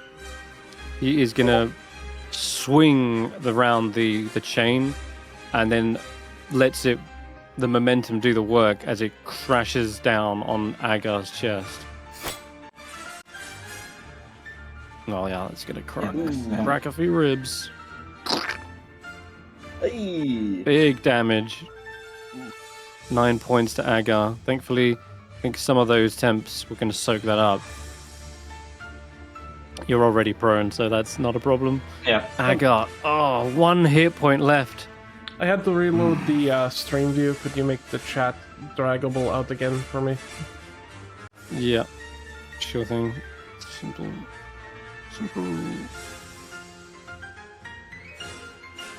Did he also notice when he got back up that 2 people that were there are now missing? Yeah. He wasn't sleeping. He wasn't. He was sleeping the there, that only one. person who succeeded. So he just saw True. 2 of his crew drowned. All right. Yeah, he just I got it watched again. it. Thank you. Good. No worries. Okay then. What else we got? Not showing any mercy. This guy also has an offhand. He has a hook. And is going to reach down. And it's a... Yeah, that's gonna sting. Oh no. Agar, you are unconscious. And suffer a level of exhaustion as he puts the hook like into your mouth and then rips it slightly, like tearing open your skin on your cheek. And says, Got a live one here, but not for much longer. Dart. The crew is getting eviscerated. All right. They probably got this guy, right? There's like 5 of them. I think this cat needs some help. Perfect. That's exactly 30 feet. And from up here, Dart, you see the shadow of the wave suddenly blot out the moonlit clouds above. Uh-oh. That little Kenku was not calling a bluff. Well, let's try getting this guy first. Oh wow! Whoa. Another nat 20? What's the Back heck? to back. Nice. Damn. I would like to use sneak attack. Thank you for asking. Our little masked avenger. Amazing. No, death saves Damn. for you. No, that guy is shot. He's already in terror, as though he can't even harm the Leonin back here, Panther, and then just shot straight through. And you said I see the wave, right? So I will shout. Oh yeah. I will shout, "Storm's coming! Take cover!" And then I will hop into the crow's nest. Into their Christmas. Into their crow's nest, and I will hold on for dear life. Raven calls up. Captain, I think we just gained a stowaway. Agar, you're up. Oh no, you're not. You're down. Roll a death save. Yeah. Come on, nat 20. Give it luck. I'll take the 15. 15, yeah. And you know, pirates, they shouldn't be attacking a chef. That's actually the most valuable crew member to take alive. Oh god, So this guy is just being- affected by exhaustion. I yes, for they go are. in the ocean. He sinned. Karvik moving up to the next one. But probably using that opportunity since you've like absolutely sniped this one out. Oh god, there's a roar from the back of the ship that just echoes, that is drowns Karvik. out the wave. Yeah, that's him. Oh, wisdom save, eh? Oh god. This other pirate is absolutely terrified. In fact, he's so frightened he's panicked. Oh god. Is that an action to do the roar? Bonus. Bonus? Nice. Okay then. He was just waiting for more targets. Yeah, you hear claws ripping into flesh at the bow of the ship. Ivan, it's your turn. Oh, Alright. did I roll the wrong one? No. Nothing happens. Get up, and considering everything, it shouldn't be too hard. I'm going to...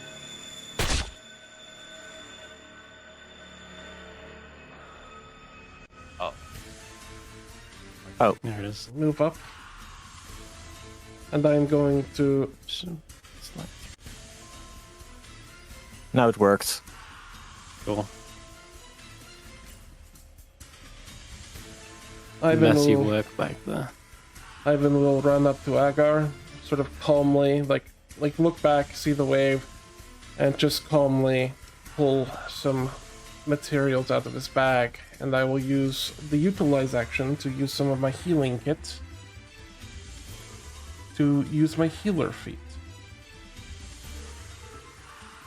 Okay. which is a post on chat.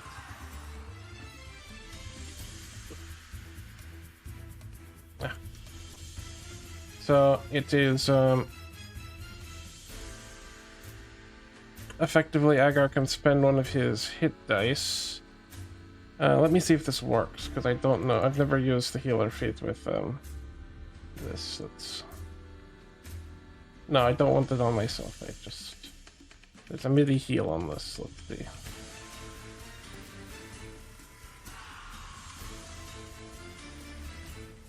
Apologies, I'm still figuring this out. That's alright. That's okay. We got all the time in the world. It's only a giant wave incoming. Is it asking if you want to use your hit dice, Agar? It didn't, but I guess I can. You can expend one of your hit dice and gain hit points equal to that plus my proficiency bonus. Okay, so mine is a D8 plus your proficiency, which would be 2. I'll take it back to full health. Damn. Yeah, that'll work. Amid the pure chaos, Ivan is able to give medical first aid and bring Agar back to full, whilst the ship wanes to one side and you're sliding. Willbert's nearly off the edge, and Agar, your eyes come open and you're probably on your back, looking up at the sky, except the sky looks kind of far more fluid than it did before, and those frothy clouds, they seem to be dropping from the sky. You realize those aren't clouds, that's the apex of the wave. A great deal of sea foam riding the actual top, and it is about to crash down on top of the ship. In which Uh-oh, case, this is the Agar kind of will wave we've begin seen. to hold their breath. Okay. A colossal wave is inbound, guys, and Nagiri, it's your turn.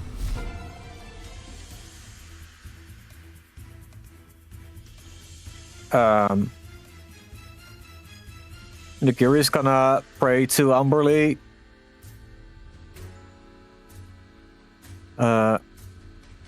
You estimate you've got one round before this impacts the ship.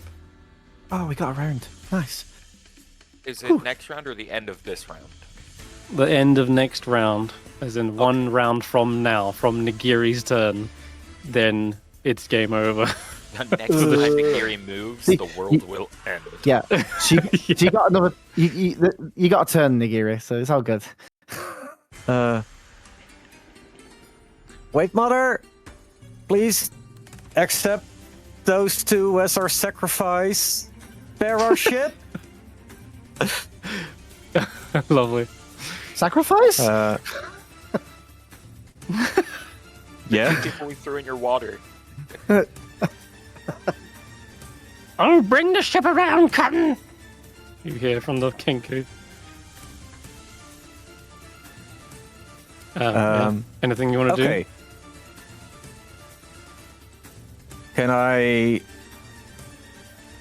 Can the Kenku see me? do? From there? Maybe, yeah. There's there's like a set of steps here. But he doesn't seem to be going for you. He's not really interested. He's going for the helm. Okay. I'm going to rephrase the question. Does the Kenku know that the captain is overboard? I think he saw that, yeah. Okay, then that's not gonna happen. He just said about bringing the ship around for him. If that's gonna help.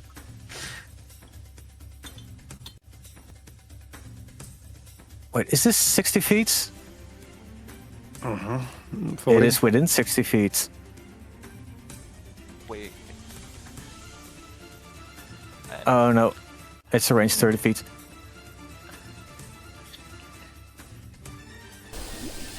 Yes, Polo? No. I wanted to ask something of you, Nagiri.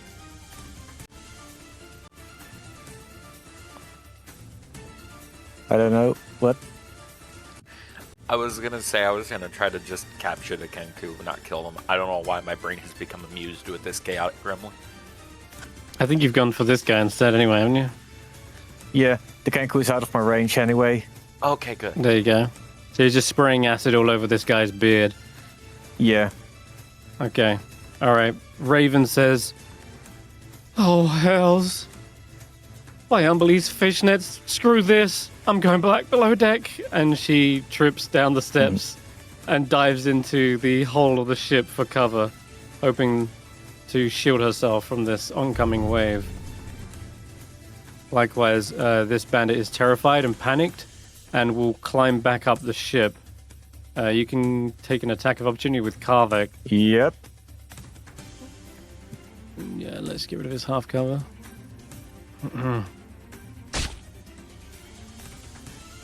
Damn, that one. He kind of like probably throws his knife at you just as a distraction as you're battering that out of the way. He's already used it as a little dirty tactics to climb back up the rope, and he's going to dash to... Well, he's climbing there, so that's his full movement. Dashed, climbed. Okay.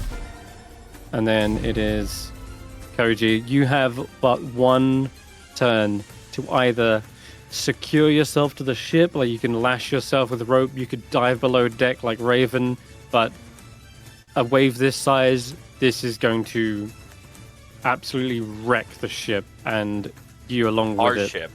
But what about the other ship?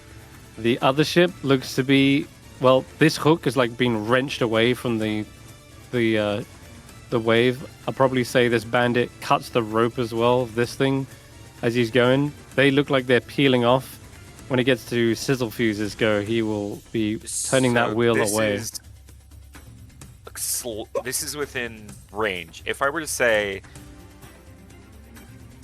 do you think I want to do something stupid? You should not play risky. But We're he's- level the- 1. I want to Already jump this in the rope. boat is... Oh, jeez. To their ship, you mean? Yes. Madland. Yeah, I was thinking the same thing about going across that, but then he just deleted it. Yeah. Yeah. Now that But got my like brain is also wrenched wondering- and snaps. Is there some logical How's this way one? Willbert could help me by Yeah, could I- effectively tossing me? I was gonna say, to be fair, could I not have tried to hold it onto the boat as I saw it was going to wrench off? No, that kind of happened last round rather. That's a But shame. still, it's... You know this other ship is going to get battered as well. It's just, it happens to have your ship as a little bit of shielding from that. But no doubt, it's going to sweep anyone who isn't lashed to the ship. So even if you jump across, you're still going to get yanked away unless you have an action to grab something that's like a flotation device, or you could tie yourself to the mast, but effectively you'll need to do at least something in order to save yourself. But jumping across to the other ship, you could probably make it if you got a good enough check, but then you still got to worry about how are you going to stay on board. If it's one turn, would that effectively, if Sizzlefuse gets to the wheel, be able to pull the ship away? That's what his plan is, but he's not going to be able to move a ship this size that quickly. Honestly, it's still going to get It's still getting hit by the wave. On his own as well. He's just doing what he can. On his own is not quite accurate. There are absolutely still more crew fighting it out, duking it out, clashing with your own crew.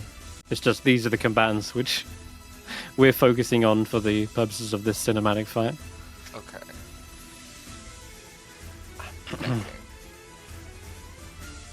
Could I theoretically dash to the rope that's up at the top of the ship that's yet to be cut? Or has it been cut? Yeah, he just cut it. Well, Damn. it's free action. He just basically undone the winch on the, like, released the tension. Less so cutting it and more just like releasing like the lever on the ballista, and you just see the rope just come unfurls, and you've just got you're left with a hook on your side of the ship and a trailing rope. Oh, wanted to get on their ship.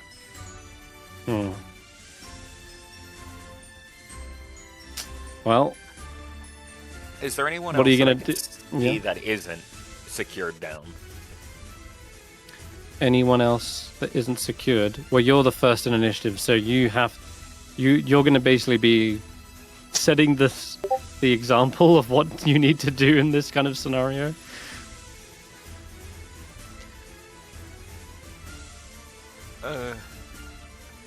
Agar's still prone. She jumped Save down. yourself. Dart safe. Sit. Yeah.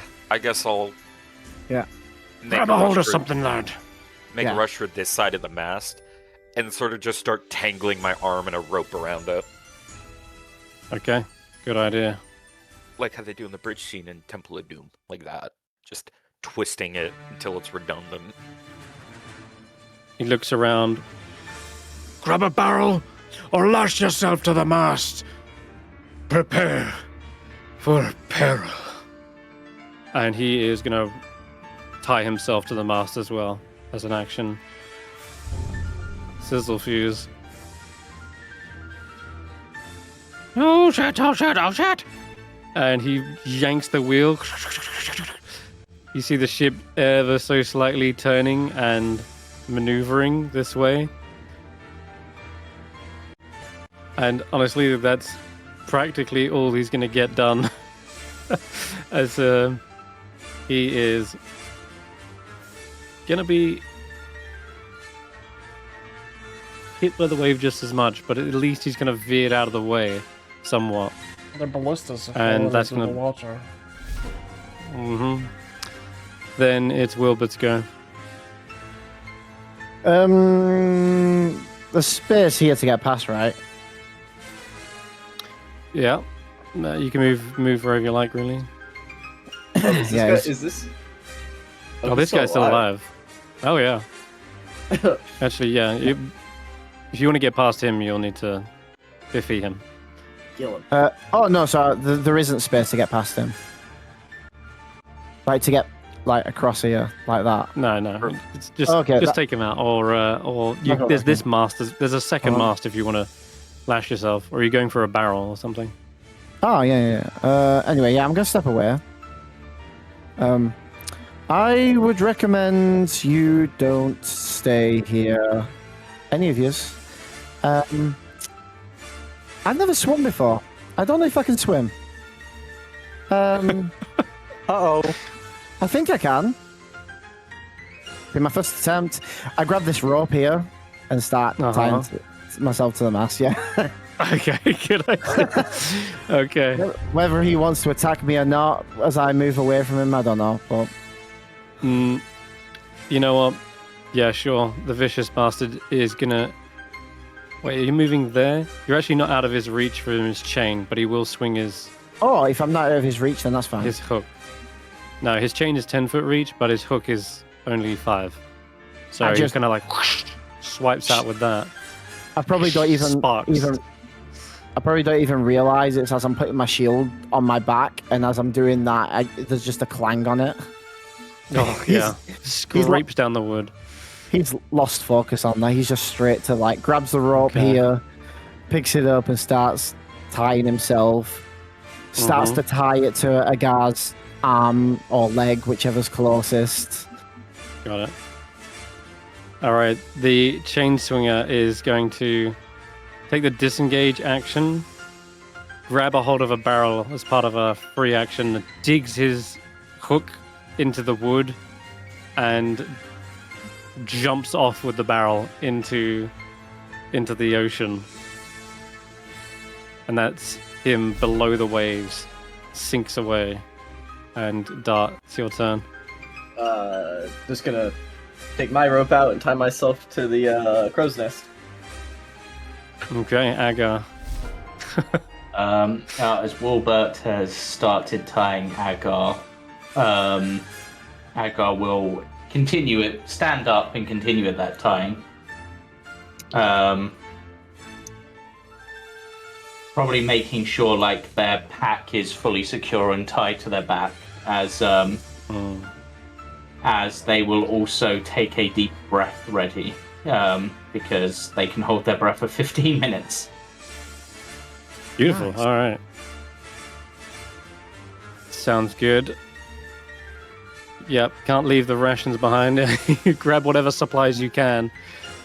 Speaking of which, Karvek looks down, growls. You see, as he turns, he is caked in blood, and his claws, you swear they've been elongated and since you last saw them, and now they are leaping down into the hatch here, and you hear him rummaging around with the cargo, perhaps trying to grab something of value to protect it. Like, Ivan, you hear the clinking of your alchemical flasks and belongings down there, and he's like clearly like hefting one of the crates. Cling, cling, cling, cling, cling.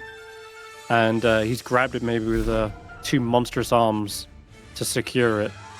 Ivan, your turn. Yeah, Ivan. Pillow. Sorry, Pillow. Sorry, no, I haven't. I tried to unraise my hand, but I realized it just Okay, didn't. no worries. Ivan. Yes. Ivan just sort of calmly, Zard is standing, will step downwards, securing their bag. He will actually walk below deck, and I think the thing that Ivan does is pulls out the set of manacles they have and will manacle their bag to their wrist. Manacle it to the nice, yeah. You And don't then want to I'll- lose that. And then I will step below deck, Okay. because that's basically everything I carry is in that bag, so... Mm, And I have the key to these manacles, so... Okay. Then, lastly, Nagiri. The wave is coming. And I go below deck. I'm not on deck. Mm-hmm. Yep. You see Raven down here. Already jumping into the barrels.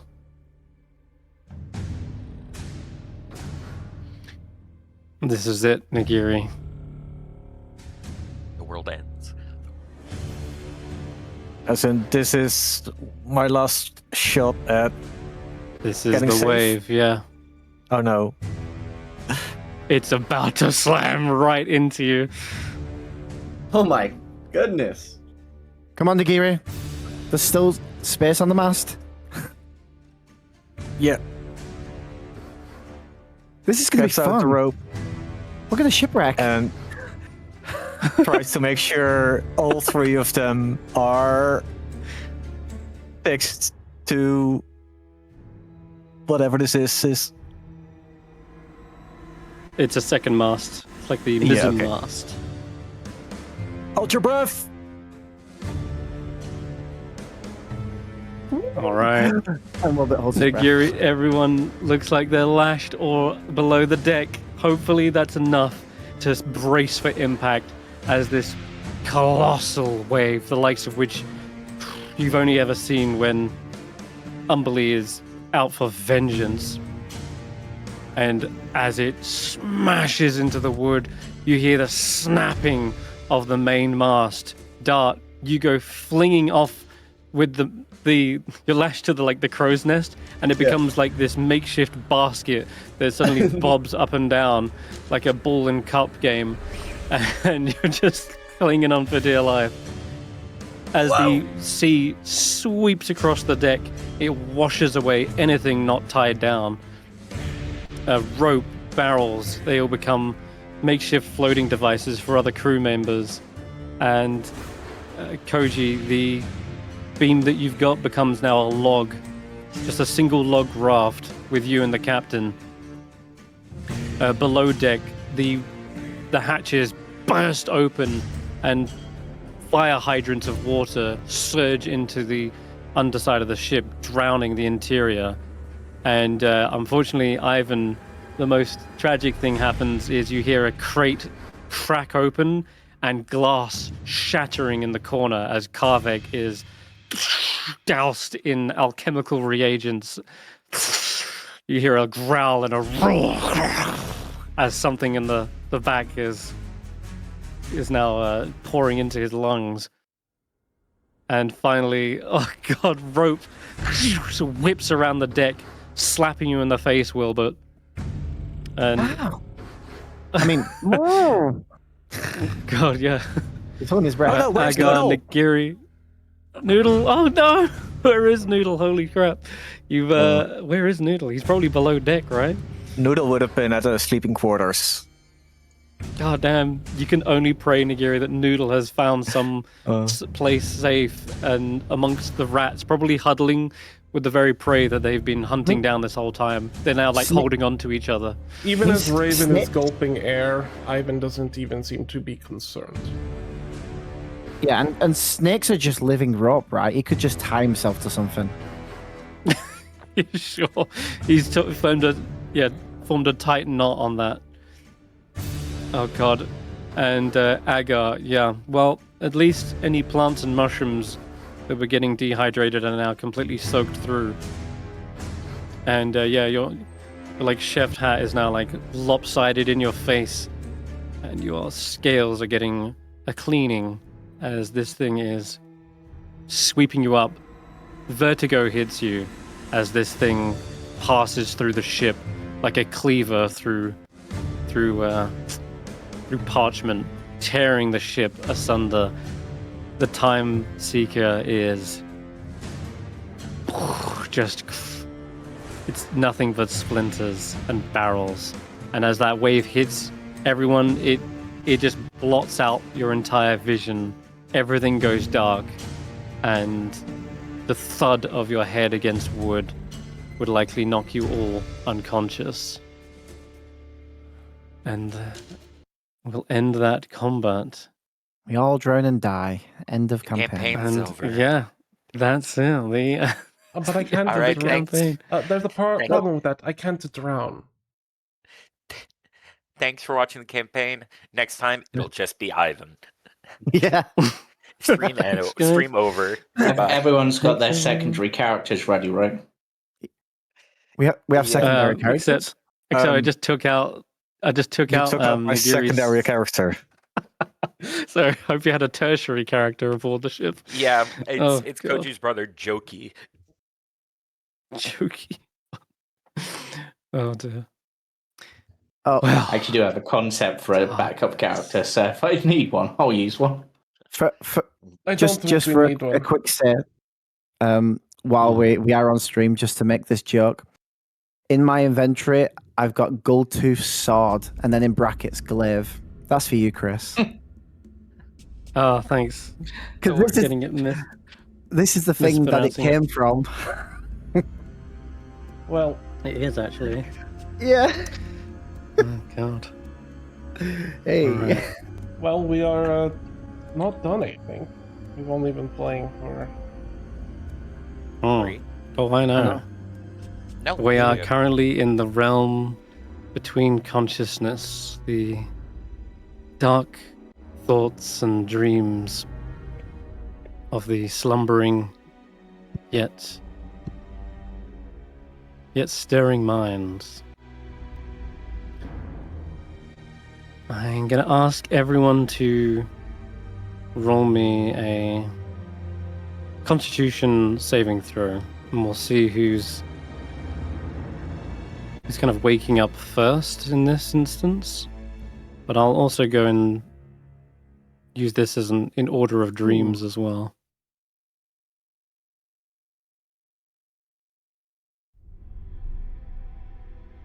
Oof, that's low for me, Mm-hmm. considering Okay. my con. Did I? Oh, I tied with Nagiri. Nagiri. Yeah, Oh, you we're can missing roll. someone's roll. Nagiri? Yeah, missing mine. No, not Agar. you. Agar. Agar. That's the one, Agar. Okay. Looks like Ivan is... Oh, I didn't see Ivan's. Ivan's got an Where's 18 as Wilbur? the highest. There's Wilbur. Willbert is... Yeah, only a 10. Alright. Alright. Perfect. In that case then, Ivan... There was a paranoia just before the wave hit. An urgency to make sure you handcuffed your bag to your wrist. And as you're unconscious, drifting perhaps God knows where, you're dreaming of a voice kind of trying to get your attention. It seems to be a voice of authority. Doctor! Doctor! Hmm. I've been instructed to take everything. And you kind of eyes gonna like lock on. There's a blood rush in your veins. You remember you'd listened and followed everything he had told you up to now.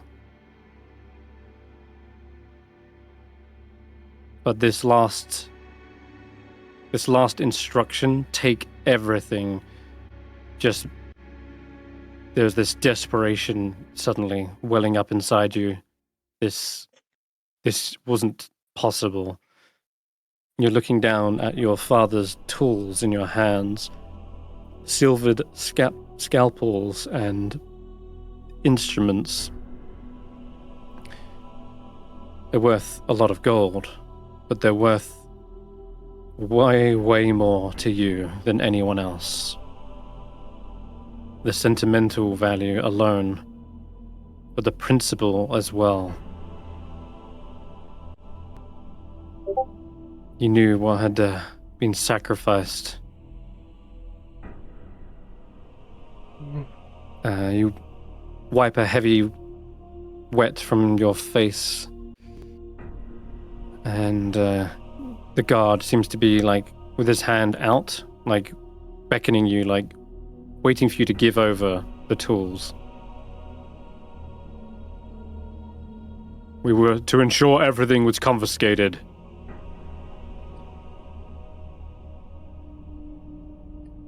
You remember, you've been escorted to your lab.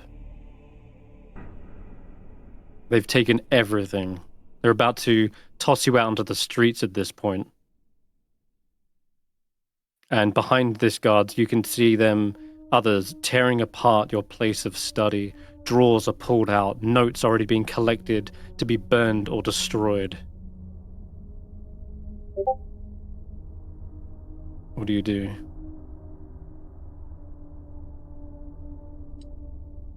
I try to calm myself, failing to do so. My hand twitching lightly as I consider taking one of the blades into my hands, only stopping a moment from letting out this rage. They hadn't even let me send a letter, let alone do anything. But perhaps... Indeed. You actually hear one of the guards. Get the letters. They could be evidence.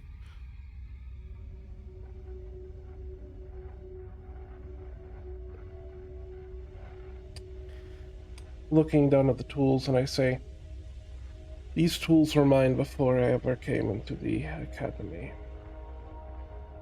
They belong to my father, and they're all that I have left of him after the attack that occurred a few years ago. Don't try to take them. Roll me an intimidation check with advantage.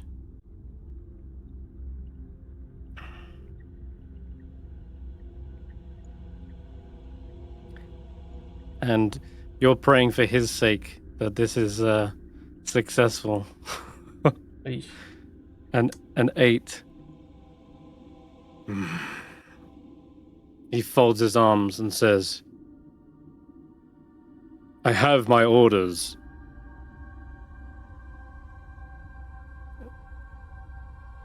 And he looks back at the others who are, grabbing everything. There's the sight of your mother's perfect spellbook being tossed carelessly into the fire. You felt that wet return to your feathers. You press your beak together as you're staring down the guard, gripping the scalpel in hand. And he says, Look, we can either do this the hard way, or you can hand them over. I was told to take everything, reclaim back everything from the academy. And of course, if your claim is true, then you would have some sort of receipt or something that you'd got these before the academy.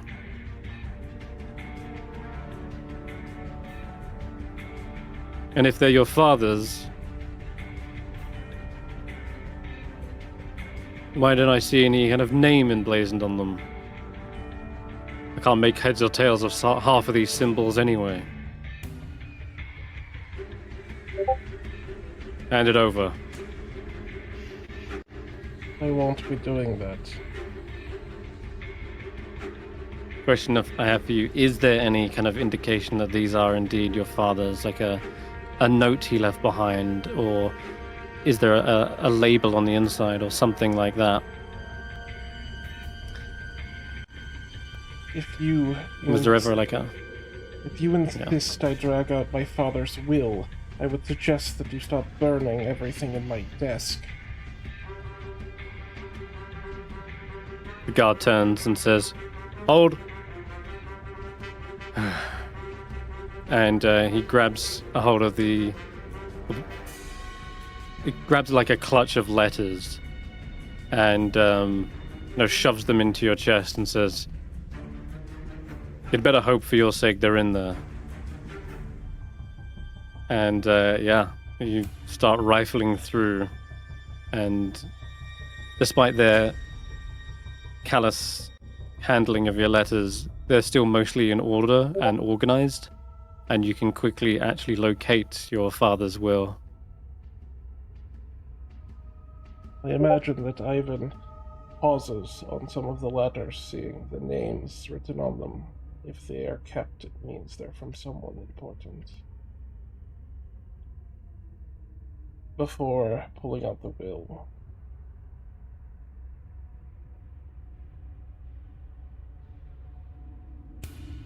Well, get it open.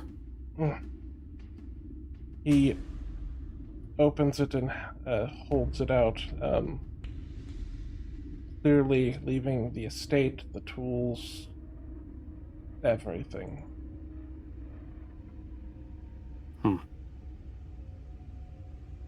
But the estate, of course, is being taken along with his titles, but the tools are separate.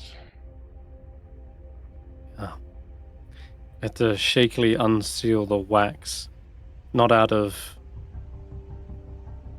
grief or fear, but because that adrenaline is still surging in you. You were ready to practically strike him when he had his back turned for a moment, as he was ordering the guards to retrieve that letter. You had that opportunity, a slice to the jugular from behind. He wouldn't have even known it coming. But there's suddenly a flash forward, and now, yes, you're reading the will, and it does indeed point to evidence. You are allowed to keep these. These are passed down directly to you, and they were his before even the academy. Fine. You can keep your little cutlery set. Everything else goes with us. As for you, and he pulls out a set of manacles, we're to escort you outside of the city. And as you're looking through the letters, there is actually one fresh one at the top, and it is an invitation from Blakely Castle. And as he's applying the manacles, you're able to basically pocket this one letter. And meanwhile, the rest of the guards kind of circle you like sharks and begin to take you away towards the road that leads out of the capital and westward. Do you have any idea what they're going to be telling Lorelai?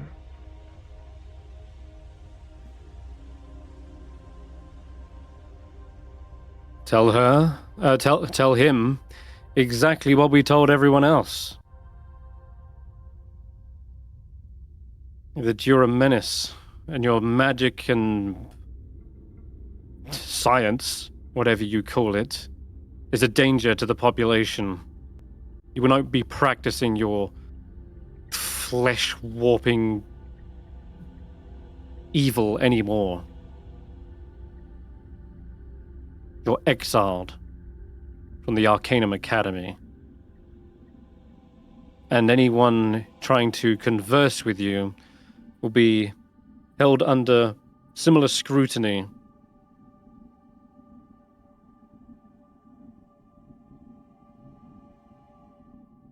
Wizards of the Academy are not allowed to consort with exiled mages.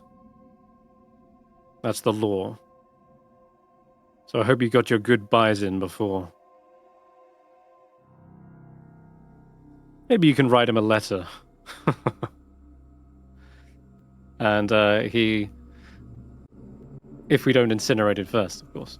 And he begins to escort you out. And we suddenly cut back to what feels like those manacles. They've been rubbing your wrists for some while now, scraping the skin, and you come to. You hear the cawing of gulls. You feel the coarse sand underneath your feathers, and a blue sky that's blindingly bright in the morning sun. You are shipwrecked on a shore.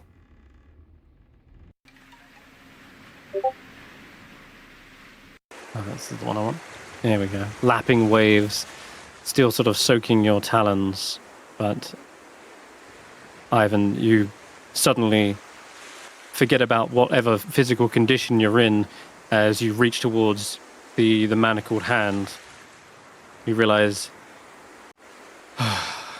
your bag of essentials, they are still latched onto your wrist. So yeah, it feels like your wrist has undergone quite the strain as the manacles have, like, you know, pulled against them. But Yeah, your bag is soaked through, but it remains clasped shut. And yeah, looks like you've still got them.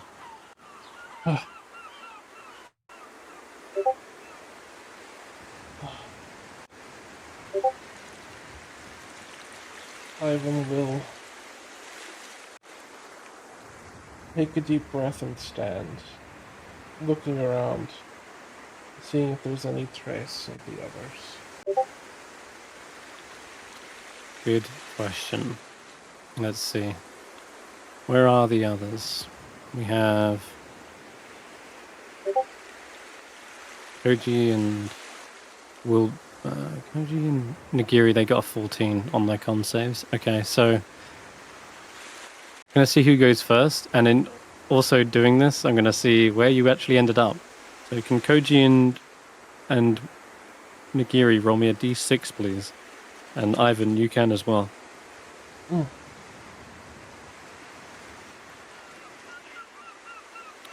Ivan, Nagiri with a 2.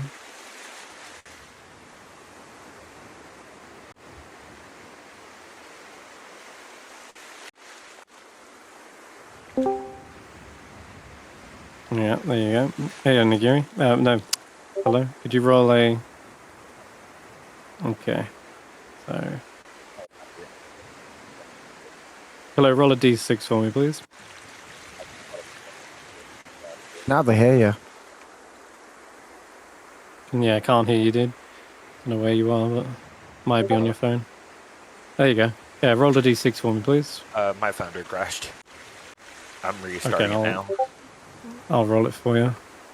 Please do. I don't know what I missed, but I thought genuinely Chris stopped at what would we say to him, and then it stopped.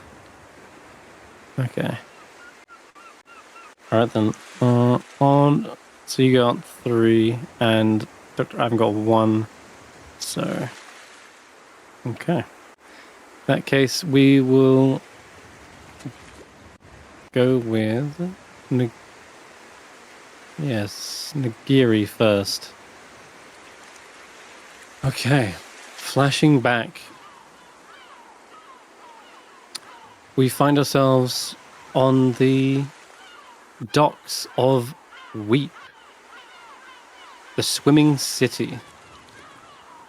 It is a trade hub and a beautiful tourist destination as well. As long as, of course, you don't bring any magic into the city. They're highly religious, superstitious sorts, these Weep Hudlians.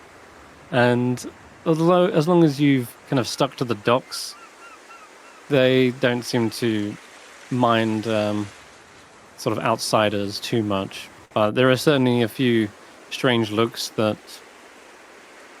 you half-orc types get, but nonetheless, you're a more common race at least than some. And the captain's addressing you. Captain Vaynor, he says, Alright, Nagiri, that should be the last shipment. And, everything else ready? All set? Aye, Captain. We should be all packed up and prepared for the next journey. Well done. I knew I could count on you to get it all sorted. You've, grown to be a fine sailor, Nagiri. I remember when you first were introduced to a ship, practically sliding all over the deck. But you know, Well, feels like you were always meant for the sea. glad the crew accepted me as quickly as they did. Of course they did. Otherwise I would have been pounding them into a shape that accepted you.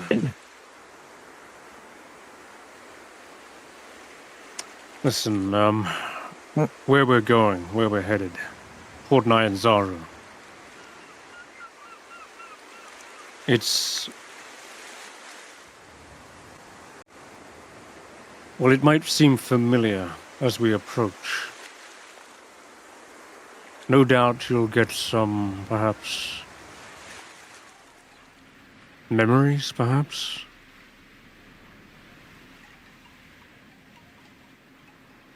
I don't know Memories? what to expect. Yes, memories.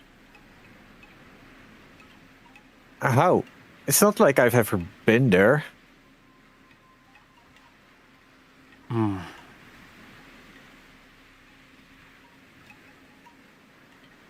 I guess I never told you the full story, did I? I mean, I was born on the ship. Yes, that part is true. But where you're from, Nagiri, is...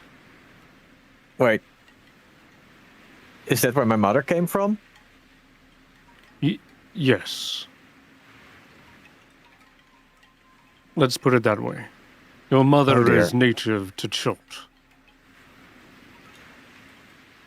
I don't know what memories you have at such a young age, but maybe, in the womb.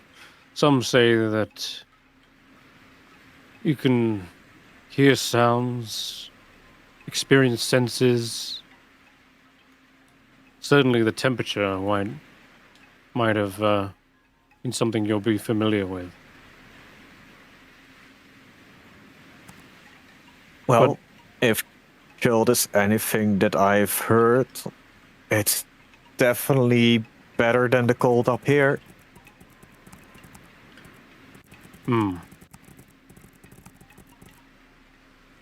Agreed. I think you'll find the weather much more to your liking. If you wish to seek your mother out, best place to look would be Port 9 Zara, at least asking around. You might find people of similar heritage. But... well, actually, I would prefer to explain more when we dock. Because who you're looking for might not be what you're expecting. I thought the people of my heritage were not so welcomed at the port. Port 9 Zaro is home to more diverse races than Weep, at least. But rather, you should be more wary of them.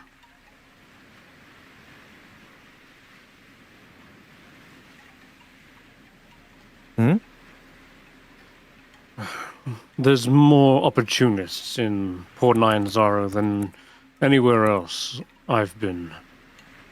You should keep your wits about you.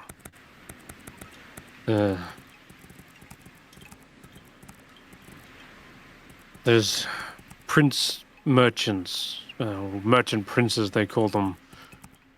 They've been known to tax sailors coming into the port extortionate amounts. The only reason we're going to Port 9 Zaro in the first place is because we've been adequately compensated from our patron. Miss Cinder Sylvain. Sylvain? I thought we were gonna journey for the Cortex again. Not exactly. He kind of takes his hat off, scratches his head.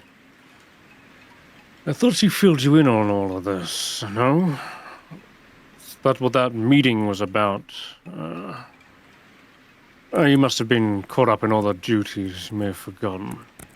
Look, I'll explain more on the ship. We should get underway, but just so you know, this little boat trip is more than just a delivery. It's a paid expedition. Which is why I'm warning you to be on guard. I know you're quick to trust, but we're gonna have a peculiar crew this time around. And I don't exactly know what they all want, but they seem like the ambitious sort. Anyway, let's raise the topsail and lift anchor. We got plenty of time to tell you about it when we arrive.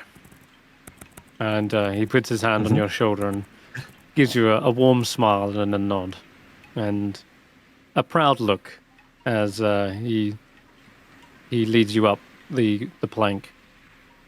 Kind of actually like puts his arm around your shoulder, you know, like he doesn't do this with anyone else. Doesn't get like this kind of show of affection, but with you, he sort of sees you as his son. Despite the obvious sort of different hue in skin color, but you've always chalked that up to, you know, or your mother, or different genes can pass down from different from generation to generation. And as the sail whoosh, swings down and whites out your view, the lurching of the ship suddenly kind of also jogs you awake. Except when you come to, you are surrounded by splintered wood. It looks like the mast was useful in at least getting you to the shore, but the ropes have since come loose and your body is half buried in the sand. And as you're getting to your feet,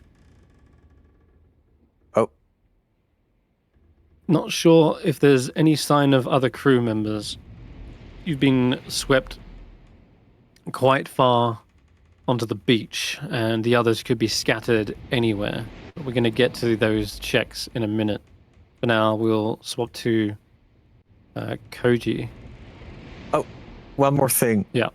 Yes. Nagiri has to apply his ointment. Before anything else, yeah. Before anything else. Yeah, the sand is getting under your skin, definitely. Feels coarse. Dust yourself off, and before you even stand, yeah, you've already applied the ointment. Good. Okay, cool. Then it is Koji. All right, are you with us? You're on Discord again? Yes, I am. Perfect. Okay. All right. So flashback time. Cool. Where to? That's the question. Real quick, I have a question. You Yes. have the one notes page, or no, it's all in the one note. Never mind. What's that? It was his family thing. I thought I put in the thing I couldn't share with you, but I'd send the one note, so never mind.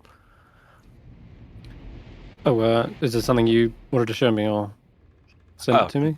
No, you have family knowledge. You have the one note still, right? I do, but that was on the other account. I haven't. Oh, Did you link it on your new? Yeah, because that was pinned in the other one. On your other Discord account. Yeah, 1 second. If you could pin it on the new one, that'd be great, actually. I'm transferring that as we speak. Oh, It's in your fantastic. DMs. Cheers. Perfect. Right. Okay. Koji then. Let's Also, grab him. When we do get to the waking up, there's something much like our friend Nagiri that will be happening. Okay. That he must do. That case, let's grab Koji's art here. Go back to the shipwreck. Here we go, Koji. Perfect. All right. So going way back, Oh, you see, you are surrounded by your tribe. This is a sort of maybe ceremony of sorts. Not a coming of age or anything like that, but a ceremony to sort of let you spread your wings and head out into the wider world. You're leaving the nest, so to speak, to find your own adventures, to guide those who are still lost in the maze. And your father, Kuahestli, Oh no, that's is... Jack. Oh, Jack Kuahestli. Well, yeah, they're all your surname, right? It's Kuahestli. Yeah, he goes by his first name though. He's Yeah, non-Chiltian. gotcha. Non-Chiltian Jack. He sort of places his hands on your shoulders, gives you a smile. He's Chiltian, right? Just sorry, he's what is he? He is. What do we see? He is a half-elf man. He's most likely standing next to his wife, a full Chiltian. Hmm. Medasu. And describe Medasu for me, please. Your family. Medasu Kaikoko has similar feathers to Koji, the blues and reds. Her scales come more yellowy, similar and same to her mother. If it's a ceremony for Koji, most certainly his. And how young is Koji in this?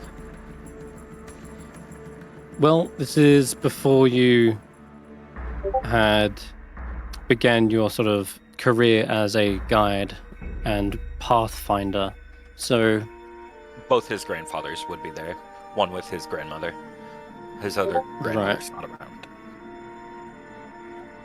So yeah, this is far before the expedition, because you'd already cut your teeth in the jungle, and Port Nine Zaru is an unfamiliar place to you at this point in time, but you grow to eventually know its streets as well as the maze of the jungle itself.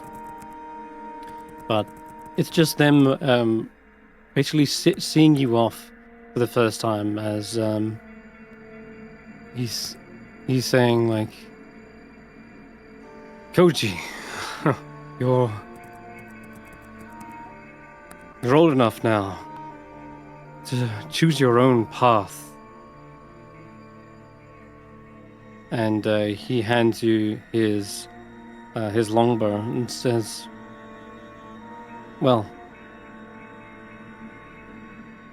this thing I'd pass down to you.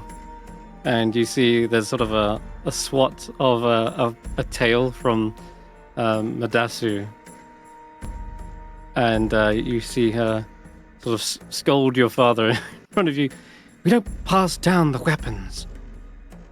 They must learn to make their own. Oh, right. I'm still always learning the customs, but... Well, in that case, I have full faith that you'll make your own weapons out there. Your own sword to cut a path. And he says, I'll hand it over to your mother. She knows these better than I do.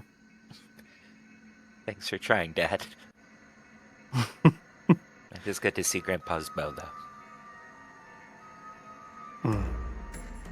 Yes. It's been with me this whole time. Though I've had to change the strings a few times, the wood is still as strong as the day he gave it to me. Don't know what tree he got it from, but... I feel like there's almost a mystical quality to it. And, yeah, you see your mother sort of says,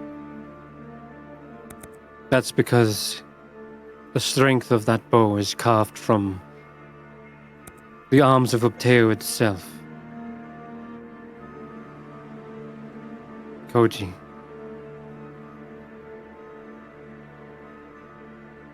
Yes. You know this jungle. You know how to survive now.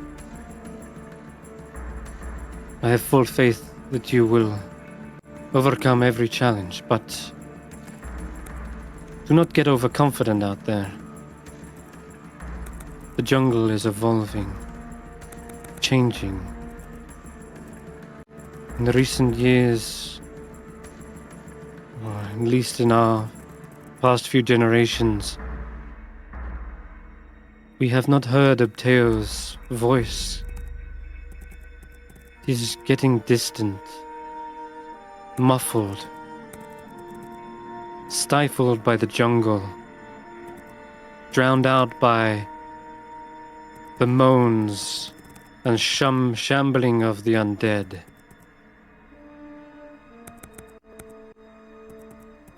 The trees that you would once make bows from are being cut down. There are now camps out there.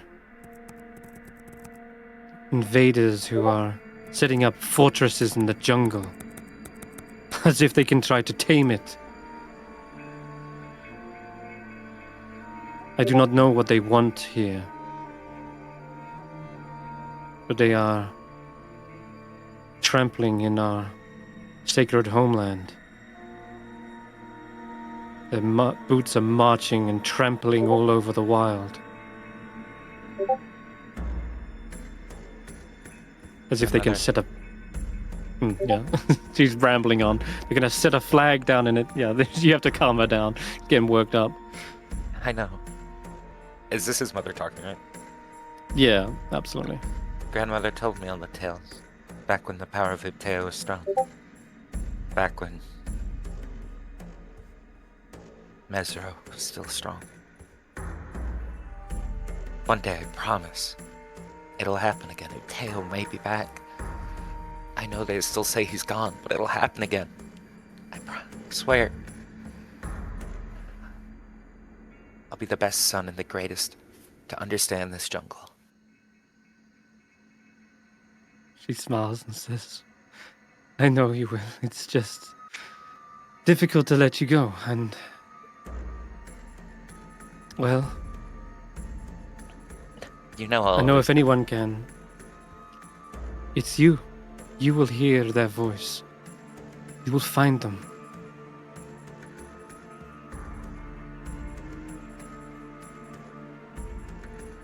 You will connect with our God once more. Search out those distant roars, those untamed rapids, those belching volcanoes. I know it. He must be still alive out there. I will I can only search hope down. he's... Yeah. Sorry. No, go ahead. I'm sorry. I can't tell when you keep going or not because Discord. I promise. I'll find that still beating heart. I'll offer myself to help refuel his blood flow through as many limbs of this land. His heart She will beat smiles. again.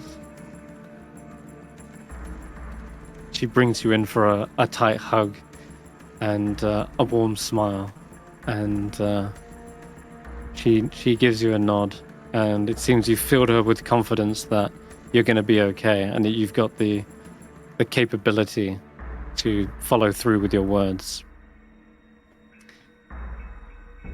And she says, yes, find the beating heart. Bring life back to the jungle. And I'll do it. I'll do with it all that, in you cannot... Sorry. No, go ahead. I'll do it all in more. I'll make you and Dad's proud. They've already showed me some of the ropes. A little bit. Maybe I'll find it all. Maybe I'll find those ruins again. That Sinesi Mesra one last time. She smiles, and Sines as is you're gonna saying run away. this, yes, they've all kind of gathered around, and they're each sort of sending you off. But their voices start to kind of drown out as they're giving their like words. They're each giving you this kind of this blessing, and the blessings are kind of being drowned out. Whatever it is, their words, it's in your native tongue, and can't quite hear the words. It's like Ahua Tara Chakunga, and it just gets drowned out by the beating of this heart. It gets more and more intense. You can hear it beating in your eardrums. It sounds like it's like a rhythm beneath the ground itself, beating faster and faster, like a drum beat picking up. And your vision kind of swirls. Years turn into seconds as you find your way cutting through the jungle, reaching Port Nyanzaru, becoming a guide for those who are searching for secrets in the jungle, having to fend off these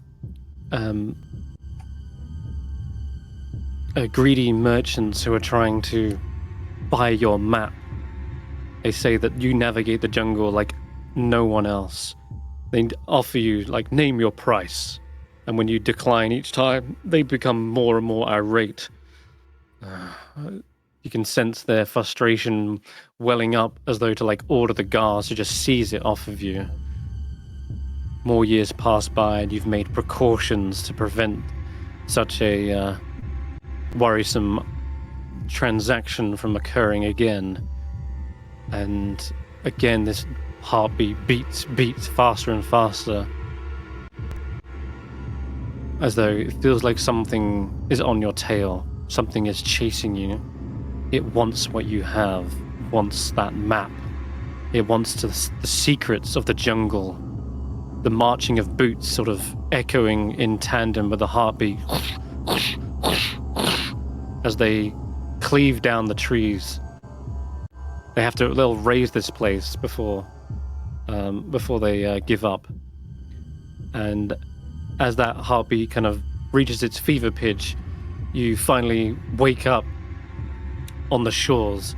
Your heart is still pumping blood into your veins to wake you up, and suddenly your tongue tastes the sea salt air around you, and you feel the calming breeze and settling shoreline of a beach, relaxing you at least a little bit as you come to consciousness. What is this thing you wanted to do straight away as soon as you wake? As Koji weakly sits up and feels his chest, he notices something is missing. And looks down to just see a river of red. And faster no. than I think he ever has, he gets up, not looking around, and scrambles closely, quickly diving into an underbrush, hidden for now, to deal with something very private that no one should know. Interesting. Okay, I'll mark that. Make a note of that. All right. Then we have... who else? A lot of chatter in there. I can't see who was up next. It was like... Willbert. 14. Willbert, was it? Okay, 14. Nice. All right, Willbert, then give me a d6. I want to know where you end up. Surely I should be with Nagiri and Agar. Who are 14? tied to the same thing. Oh, absolutely. Oh, sorry, 10. 10, not 14. 10. Yeah, after you two. Then, what did you get to? Yeah, I should Yeah. be with them two, right? Because That makes sense. Okay, Oh, Willbert. yeah. Little flashback here for you. Where were you? Oh, that's right, the farm. yeah, he but flashed I'm- nothing. What are you on about? He's flashed. Yeah, make this quick then, if you want. No. Your the crewmates, the other friends you were talking about. What were they named? Tiny Tim or something? What was you calling them? The only one he Long really John. spoke to was Long John Tim, the one who the had one. the chain, ball and chain. Okay, Long John Tim. He was the one I spoke to, and he allowed me to be a part of the party. Of course he did, right. Yeah. He was... He says, "Oh yes, we could always use more hands on deck. Tell me, what experience do you have so far with us sailor types?" Oh, never mind. That's a different question. Well, I got here. I have asked a lot of people if I can join them. They all said no. And the sea's quite nice. I mean, look at the waves going in and out. Of course. You have to be up to the task to be a crewmate. I can understand why they'd say no. It's no easy task, but under our tutelage, we can make you a strong and capable sailor. I mean, sailor, adventurer, the same thing, right? We're going to go on adventures? Fight monsters? Save people? There'll be monsters. Gain Oh no, treasures? yes. We'll need to find people for their treasures. That sounds so cool. When are we going? Now? Tomorrow? Right now? Yes. You don't even need to sign any paperwork. Why would Look we at your sign it? conscript in. Oh, cool. You begin loading up their ship for them. And you see this, to Willbert, friendly sailor types, you know? But to everyone else, it's clearly the rough and salty pirates that have been clearly trailing you this whole time from Weep, waiting for a moment to strike. So this is the Black Spectre that you are potentially getting ready to board. It's so big. So many sails. And this thing floats? Yes, it's called buoyancy. Ooh. So what? Are we just taking this stuff on? Anything else you want me to do? Yes. You needn't concern yourself with the science behind it. Just coil that rope and load up this ballista. We go in whaling.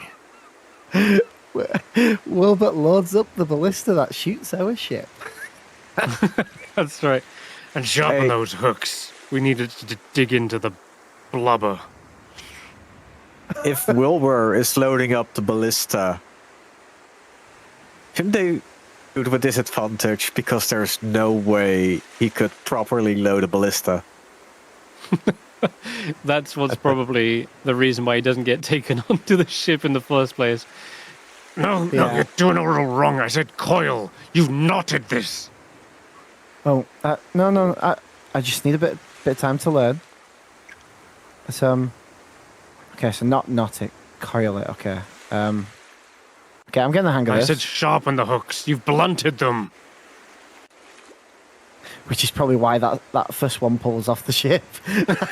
Yeah, that's the reason. Wilbur's says, looking "Oh, at look." both.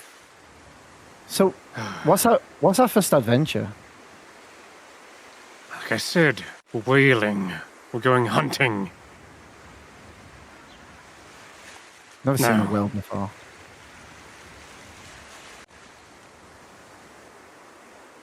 This can be- Good. This gonna will be be fun. an experience. Let's just give you an easier job, all right? You look like you've played hide and seek before, haven't you? Yeah. Like those little games you played on the farm. Of course. Good. I need you to search the ship for any stowaways. You hear me? Is that a common thing? Yes. Now stop Oh. asking questions and get looking. Okay. Give me a perception check. Just before he goes, where do you want me to check first? High and low. Stop below deck. 17. Okay, Dark, give me a stealth check.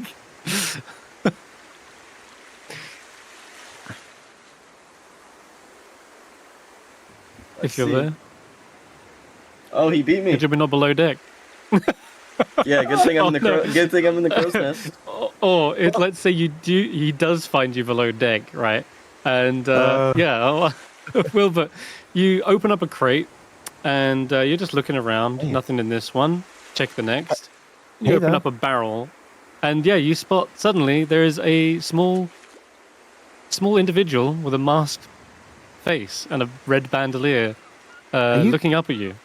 Are you part of the crew? Yeah. I'm just checking out the supplies. Go. Oh. Aren't you supposed to be doing something?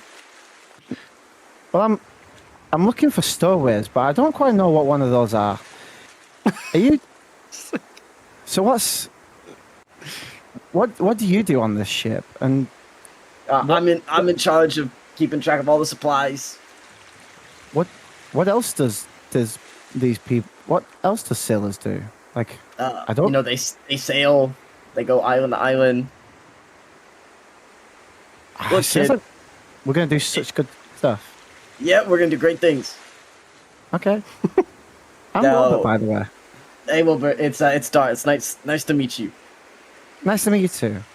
I hope we become good friends. I hope so too. Now, but leave me So- be. I'm busy. Okay. Well, I'm gonna go play hide and seek and hopefully find other people as well. And I just put yeah. I'll put Make them- sure you catch the stowaways. Don't tell them that you saw me. They'll get mad if you were interrupting my business. Oh no, I won't. Don't worry. And I just put the lid back on. I'm like, what is a stowaway? I should Well, probably I- ask him. I will. If he opens up the barrel again, I am gone, and I am in the crow's nest. Yeah. Yeah, later on you go back to check on your friend, like, oh, I wonder where Dart is. And then, yeah, he's gone. He's nowhere to be found. And you're like, Oh, well. That And that's why you probably, end up going into the crow's nest. That probably plays into the idea when he first saw Dart doing that first attack, and he was like, "See, pirates can be good." Yeah. Because he thinks Dart's Well, that's- a pirate. Fantastic. Well, I keep after an checking. insufferable few hours of you spending time on this ship, before you even leave the docks, they've actually had enough of you. They're like, Can you not do one thing right? What's There was- wrong with you? There was no stowaways, but I found your guy in charge of counting supplies. What? He was nice. I'm the one in charge of that. Why'd you have two people that do that? Surely one should be enough. Where was he? He was below deck counting supplies. Out of my way. and he pushes you aside and does a clean check of all the barrels and crates. Give me another stealth check, Dart. Obviously, you're not even here, but I'm in the crow's nest. yeah, it's true. Yeah, that makes Okay. sense. Oh Redeemed yeah, ourselves. that no, he can't even beat that with his rolls. So yeah, you are gone, and you didn't leave a single trace. And he comes back up to you. In fact, he's so certain that there was no one aboard that he looks at you, grabs you by your metal collar with his own hook hand, and pulls you right in to his stinking breath, and says, There's nothing down there. So unless you're pulling some kind of prank,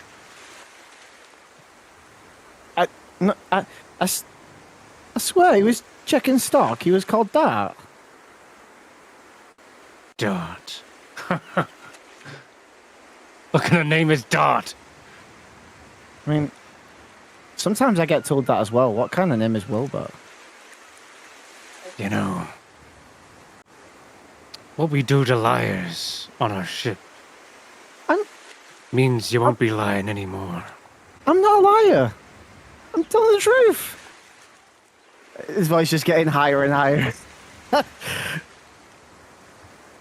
You're either pulling my leg, or you're as incompetent as a walrus on stilts. Listen, but I'm up the deck. I've done that before. I used to mop the kitchen of the farm. How about this?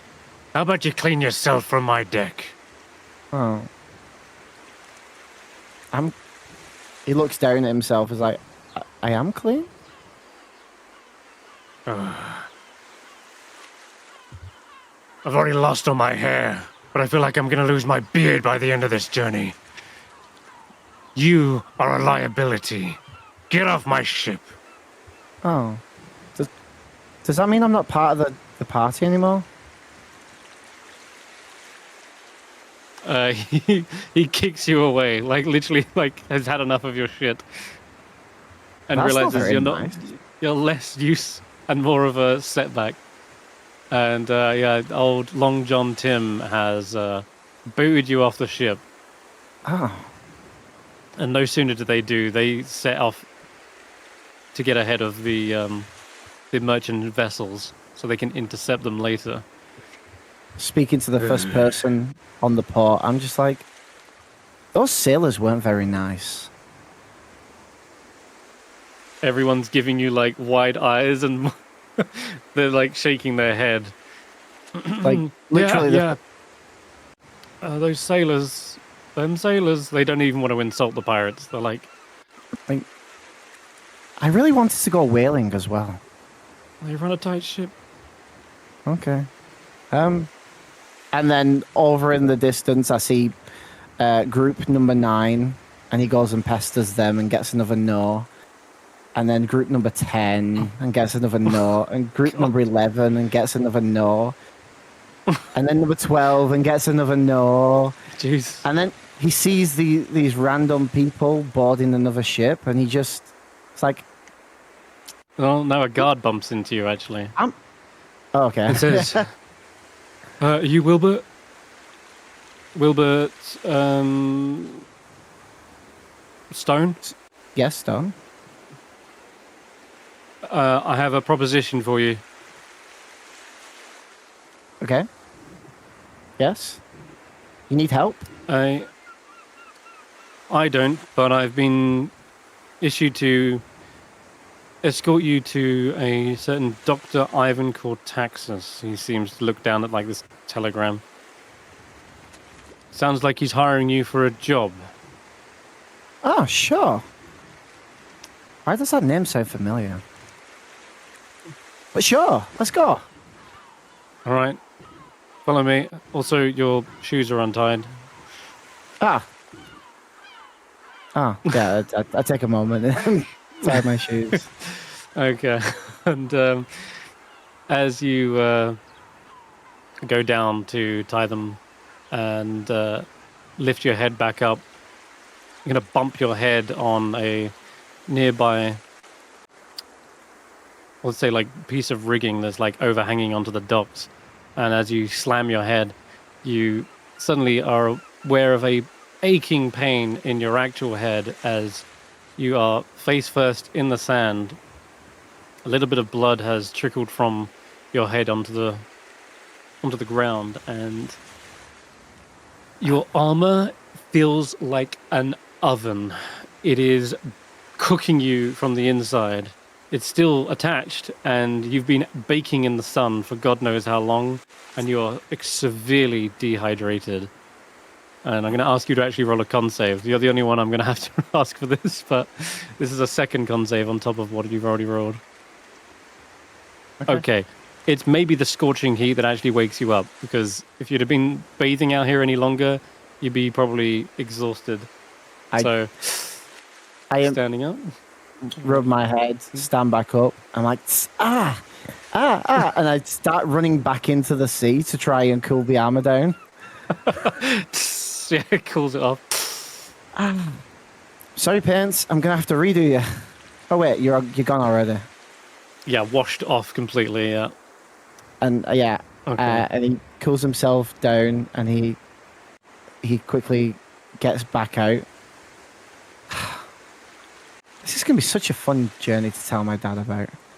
And he out of his bag, he pulls a hardback book of some fantasy story of heroes saving the day, and looks at his picture of him and his dad. Closes it up. Right, where am I? And where is everyone? Is there a jungle? We'll come back to those checks in a moment as you're looking around for the rest of your crew and starting to look for your shield, or a shield probably floated across, actually. Might have to look for your sword in a minute. But anyway, you're on, looks like an island, and we're going to jump to Agar.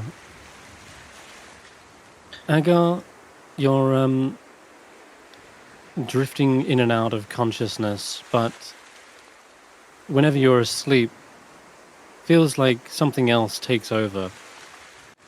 Feels like there's another mind at work. It's almost like this is an opportunity to sort of rest and connect with some inner thoughts. And your visions are of deep cave systems. Below the ground, there are tunnels that stretch as far as mountains rise. And amongst them, there's these flashing lights, bioluminescent glows of different fungi. It's a wondrous world down here. It's almost it's like another realm almost. But you've kind of slipped into the mind of another, perhaps. Here you find yourself gathering reagents. From the farthest reaches, they've had to overcome some weird tentacled monster with a beak. But there's more of you, kind of flash between the minds of several. You've put this creature to sleep, and whilst it's resting, you seem to raid its nest. You're here for eggshells. And when you return back to your colony, you're grinding this eggshell into a fine powder, a pigment. Maybe it's part of some dye for a fantastical new meal, or maybe a painting. But there's no words shared between these citizens. It's all in perfect tandem with one another. Everyone's organized. Everyone is perfectly in sync. And whilst the gatherers collect, the farmers tend to the crops, and these pigments are then handed off to the craftsmen, and it's all just this perfect community in sync with one another. And yeah, it's actually a pleasant experience to feel like being part of a community so tightly knit. And then you kind of begin to ask yourself, what is your duty here? Are you a gatherer? Are you a chef? Or are you someone spreading the colony's reach? You question this sometimes, where you fit amongst the colony.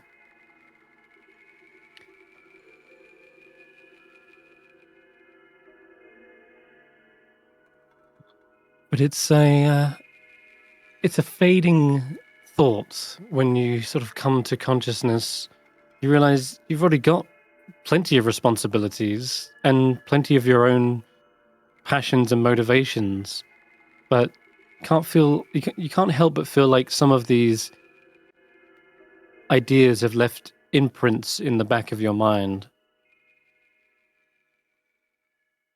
Yeah, maybe there is more you can be doing in the world that would aid the colony, but you're all the way up here on the surface.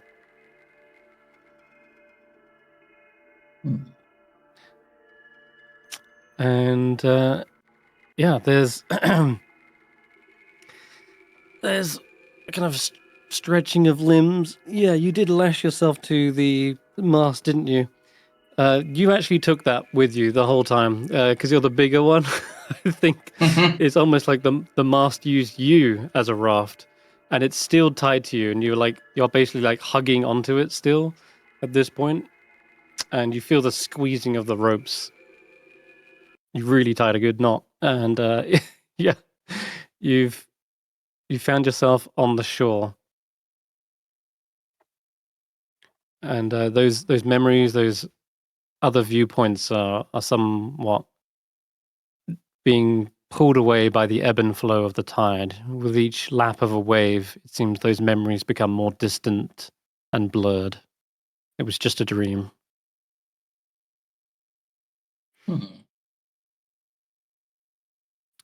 As Agar wakes up from this, probably considering those thoughts fading, pulls out from their pack, I would imagine,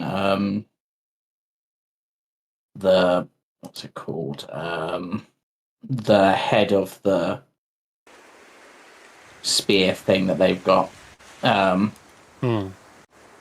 uses that because the knot, I would imagine, with it having the rope becoming waterlogged and such from being in the ocean, probably would have tightened and been near impossible to undo, so they're just going to cut through it. Gotcha.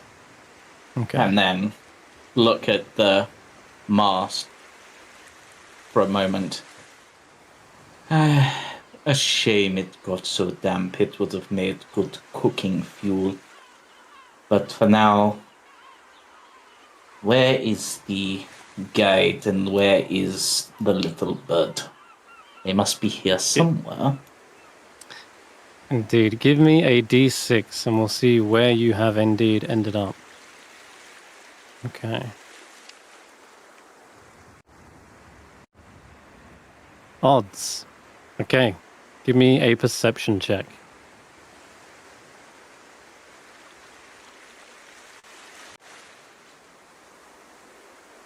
Hmm. 11? Yeah, your head is still reeling from when you got slammed on the deck of the ship. Oh yeah, you still have a aching pain in your jaw from where your face got basically torn open on one side, and the salt water at least has cleaned the wound, but oh god, is it stinging now when you're awake. Wait. I can't.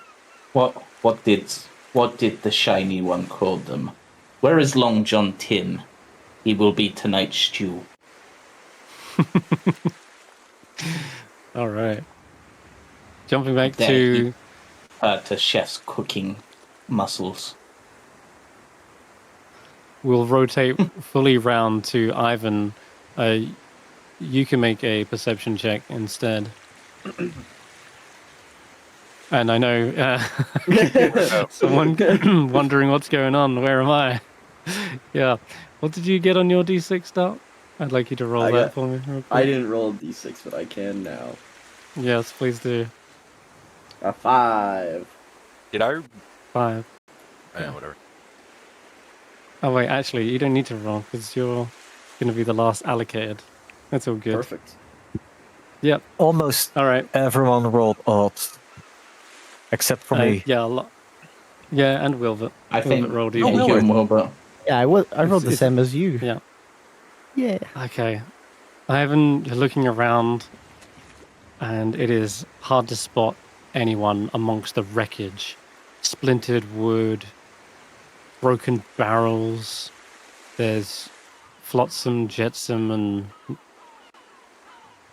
no sign of your friends, but maybe Koji. Koji, give me a perception check. Will do. I have to pull up that. Mm-hmm. It's bad. Damn, you guys are wandering around the island. Man, there Cool. is sand here. Can't seem to find each other for whatever reason. Yeah, for all you know, you may have all been flung to different portions of the island, but that's okay. Getting lost in this place is part of the adventure. Well, now you guys on this side are a little bit lost. You're just wandering the beach, but there's at least 3 directions you can go. You can go around the beach one way, around the beach the other, or into the jungle. And I know you, Koji, you're already kind of in the tree line, in the underbrush and palms. And so what I will say from at least that perception check is you can hear the distant chimes of what sound like wood. And it's not like a ship creaking or anything. It's like trinkets, like wood chimes, kind of clanging into one another. And as you look around, there's no sign of your allies, but this place is clearly not a deserted island, because there are, these little wood chimes hanging from different palm trees. They, how would I describe them? They look like little carved dinosaurs. Yes, Nagiri? Those trees have bulbs. No. They got hands. They're grabbing. They got hands. Palm trees. Yes, hands. Look out, the trees are Well, falling. maybe. Love it. Well, I like the metaphor. These are almost like fingers, using the strings of these wind chimes like an instrument. The wind is playing a relaxing tune. But yeah, these are carved wooden dinosaurs, which are like bouncing against one another. I don't know if I should do anything. I'll wait for it to go around for everyone. Unless Sure you want me to thing. do it now. No, we can go around back to the other side. So we're going to jump to everyone who was asking to like look around and see other people. Nagiri, Willbert, and I'm going to ask Dart as well to give me perception checks. Yeah, I rolled the same as Nick. He should be near here. We can only hope. I got a 12. Whoa! Here we go. Willbert Nice. rolled a 20. Yeah, Willbert, despite your kind of concussion, you do spot the what's this called? The guy who was in charge of infantry? The Inventory quartermaster. management. Yeah, he is laid out on the sand, and you also see what looks to be Nagiri. He's already stood up, in fact. His back is turned to you. Ah. Looks like he's applied some sort of ointment to his skin, and he's just finished up doing that as he turns to face you. Hey, I found my missing sheep. Where's Sheep. Okay. Where are they? No, I meant like you guys went missing, and I came to try and find people. Are we? Should we stick together? And by that I mean, can I be part of the party now? Yeah. We should have split up. Oh, nice. Yes, I'm part of a party. Woo! So, Uh, so where should we look next? And what do we call ourselves? Are we Wilbert's warriors? Goddamn. Well, whilst you're asking these questions, Dart, you're hearing these voices. They're getting closer towards you. You've been laid out in the sand for a while, but yeah, I don't think the heat's cooked you as badly as Wilbur has. Is my mask still on?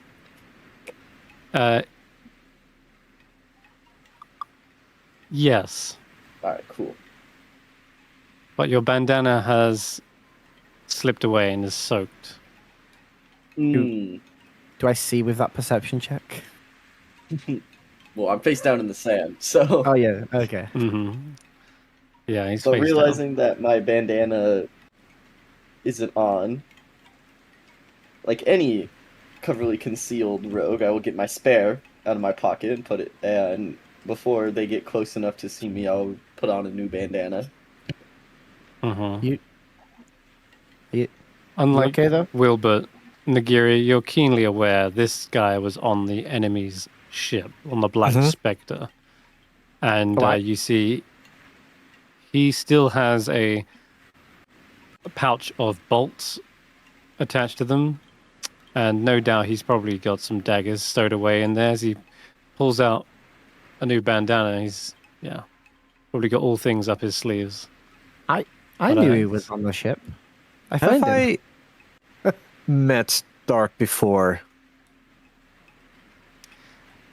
So, I'm afraid we've had to do a little retcon, and no, this is Okay. the first time you've met Dart.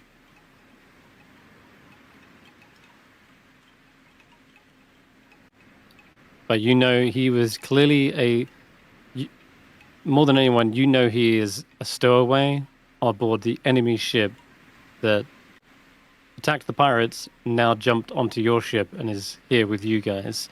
So, in a way, that bond is still intact in a way that you're keenly aware this guy was a stowaway. Hey, I don't know what your goals are. We can work together, and then we can all achieve what we need. Are you talking to me or are you talking to the Tin Man?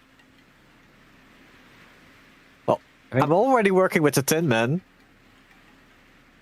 I mean, we can work with Also- him. He checks inventory. And I point to that. He clearly was a stowaway. Yeah, Wilbur, I still don't know what that means. I lied to you when we were on that ship. When you found me, I wasn't supposed to be there. So you're not with them anyway, and they attacked us. Does that mean you're good? No, I was just hitching a ride off of their ship. Oh. Well, neither of us have a ship now. So none of us are stowaways?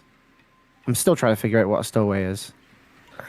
A stowaway stowaway- is someone who sneaks onto a ship to get a free ride.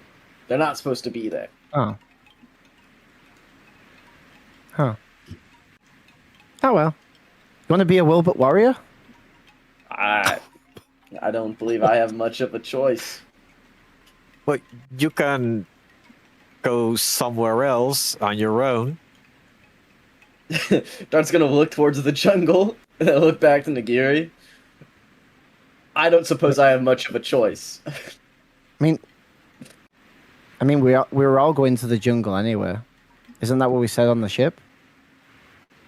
At least that's what Koji said.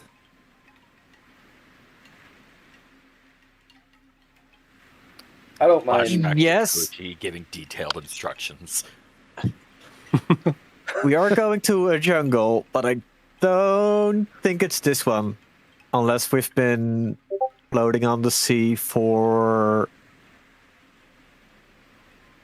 3 days. Huh. Well, if you folks don't mind me tagging along, I would appreciate it. I have some business on Schult that I believe lines up with whatever you folks must be doing.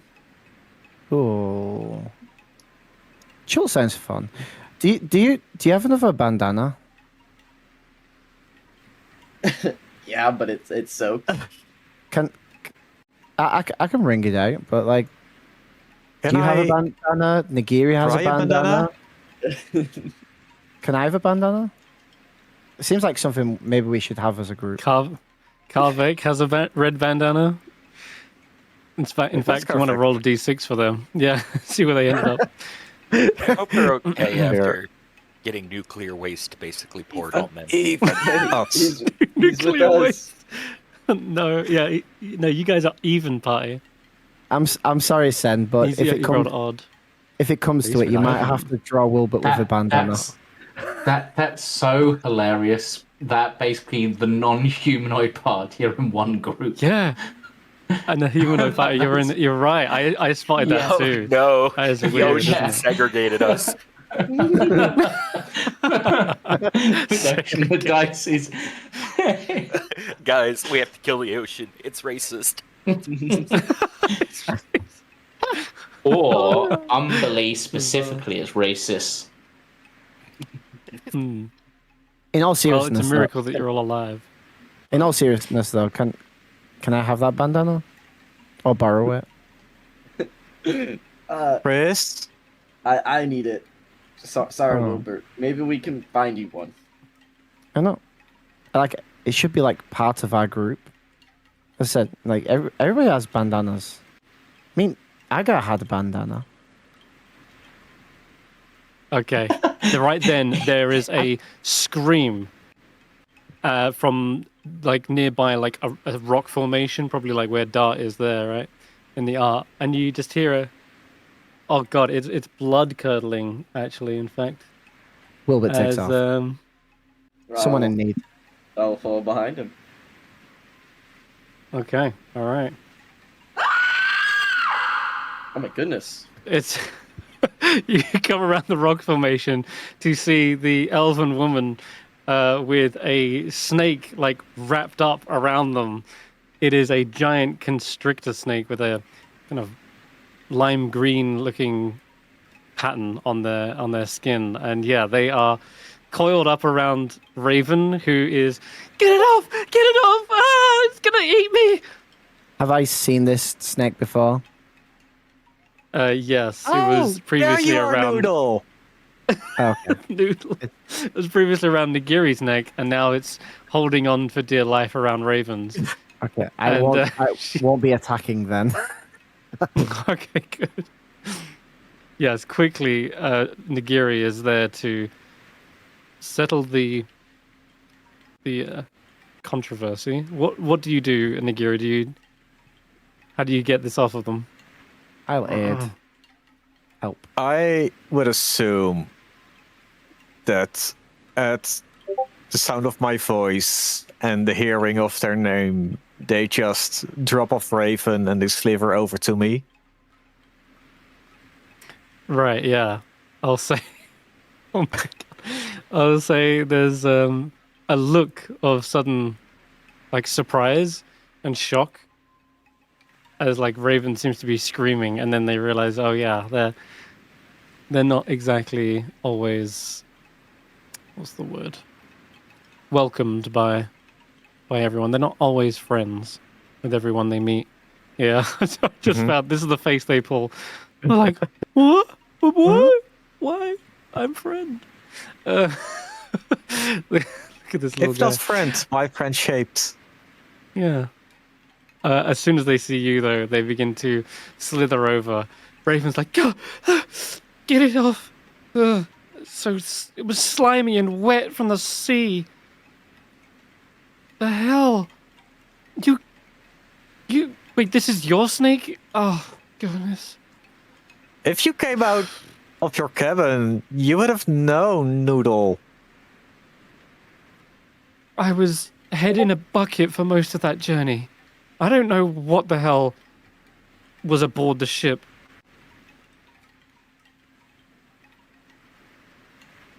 But that thing is only going to make me more ill. Yeah. I don't actually know, but Okay. Isn't that poisonous? Like, It's only poisonous what if if you it eat bit it. me? Oh. God. Does Noodle And don't Hatchery worry, have Noodle any is a- fangs? No, Noodle is a constrictor. Okay. Some constrictors do Actually- have fangs, but yeah, Might have That's fine. fangs, but they're not venomous. this one's not. Okay. So Noodle is just much more safe. Much more... Less dangerous Noodle, more safety Noodle. do you And need? you imagine if you're whispering to it, because you can talk with animals, can't you? Like, Yeah. okay, cool. Then it will whisper back in its parcel tongue and say, "I was just trying to be a flotation device. You know, like Wait, a life She jacket." was your life jacket, right? No, I saved her. Ooh. Got you up. Yes. She should be grateful.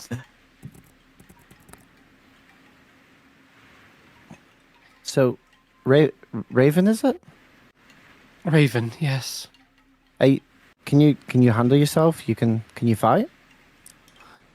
If I still had my belongings, and she kind of looks around, she's going to roll a survival check. Ah, yes, over here. And she begins scavenging everything she had. A full... Cool. So we're She start. finds a longbow, but not the quiver of arrows. And she finds her short sword. So we're starting up a group. We're gonna be the Willbert Warriors. Well, the name is a placeholder until we find something better. But Okay. do I? Oh yeah, do I have my gear? Jamey question. Roll a survival check, because you're going to need to look and scour for it. Oh, do I? No. And We all yeah, have to? everyone can Uh-oh. roll it. I attached my Ivan gear was to the only one who myself. exactly. Ivan was the only one who literally did a handcuff to the shit. Wilbert, yes, you find your stuff. Nice. Uh-oh. Hey, look! Nagiri? It seems my stuff got caught on the giant glaive. Oh. The clave's just pierced in a tree. Yeah. But yeah. Okay. So do you want to join do I the have Willbert Warriors? Do I have inspiration for being so cool? He deserves an inspiration for being badass on the ship. I think so. I don't know who the musician was given to, but It was given to me and Koji. Koji said no, you don't. Agar. Sorry. Oh, Agar, yeah. Agar, all right. Yeah, Wait, we were did- given did- the fruits of cool dudes. Didn't I get inspiration from the musician on the pirate ship? The musician. Yeah. Nice try. It was Taco Okay. Tuesday on the pirate ship.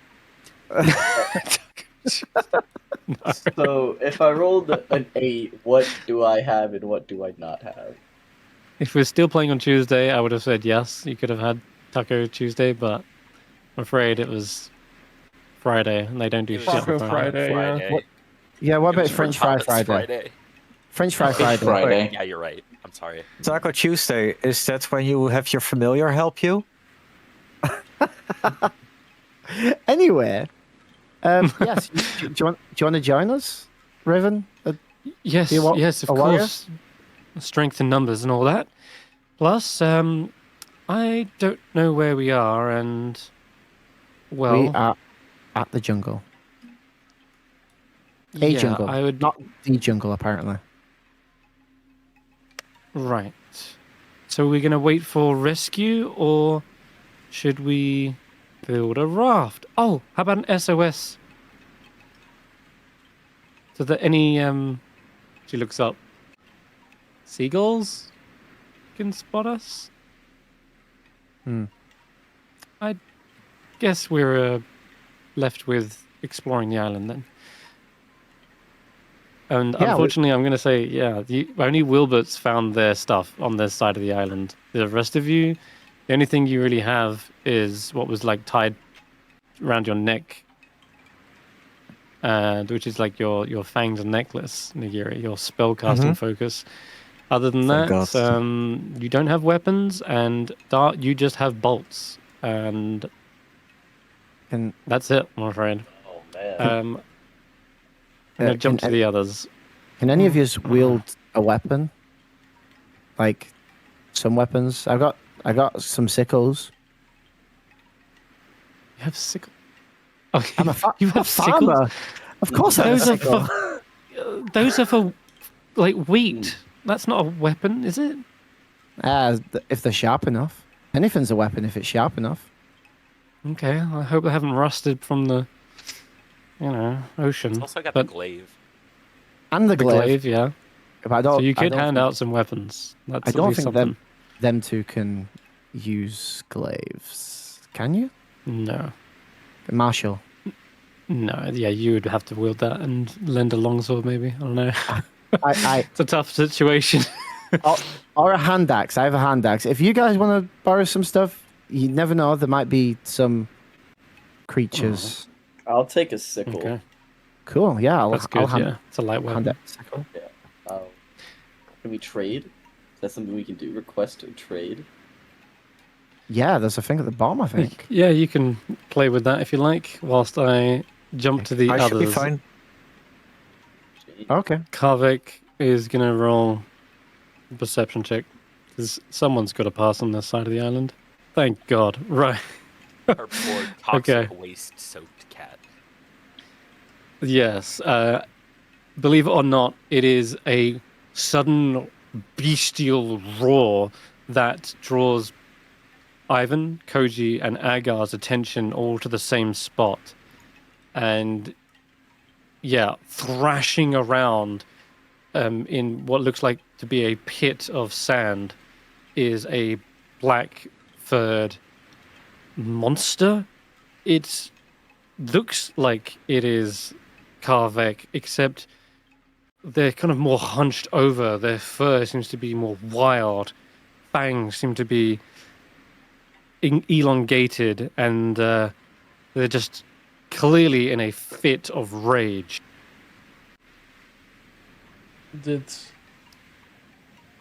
I saw him get doused with my research. Would I have known what had happened? Oh, yeah, I think you're fully aware. These are the side effects of a certain mutagen. And they have not been taking well to the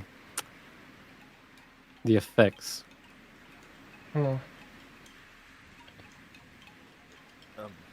So we see each other. You're hearing that sound, and as you're drawn to the site, yes, you're basically seeing each other from like one side, the other, and maybe like you're coming together from like a triangular kind of formation, and Karvik is in the center of that triangle. Wait. Doctor! Oh, the quartermaster.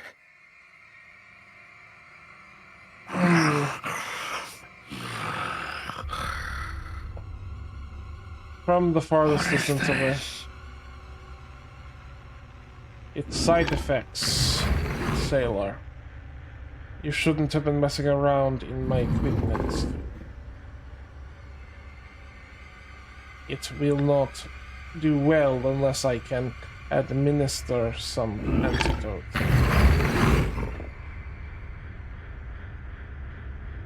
You hear them growling. I wasn't messing around. I was trying to save it.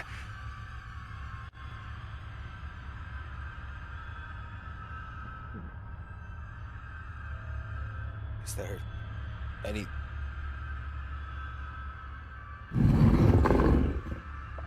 Doctor, you can help him, right? I may be able to. If he would let me approach. I can also render you unconscious if you would prefer that. Karvik.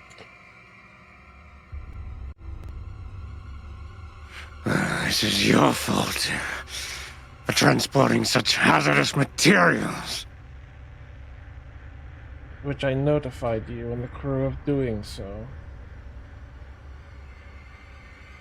You hear like the cracking of bone and stretching of limbs and flesh. And in that kind of wincing pain, you might have an opportunity to quickly rush over and grab some of what you need. Yeah. There's what he was holding onto the crate is a flotation device and to secure it. And yeah, you can see where half of the bottles have been smashed. There's still bits that are intact, but you're going to have to try and search for them. Yeah, so give me an investigation check. Investigation. The others, what are you going to try and do to either like distract or draw this creature away? Karvik, that is. He seems highly agitated and... Oh, shit. I'm going to use my inspiration. Okay. Yeah. Do it. I'm going to try to slowly approach Karvik, hands up. By the way, you two immediately notice the usual bandages across my chest are soaked in blood. And I will also guidance that, just for the sake of even more. 21. Okay. But I 21, yep. Yeah, go ahead, Koji. Slowly approach Karvik.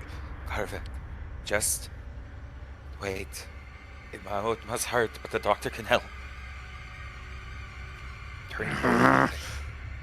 He grabs a hold of... will sort things.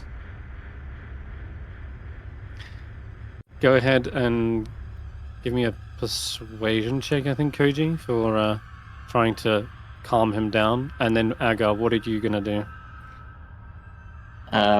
Agar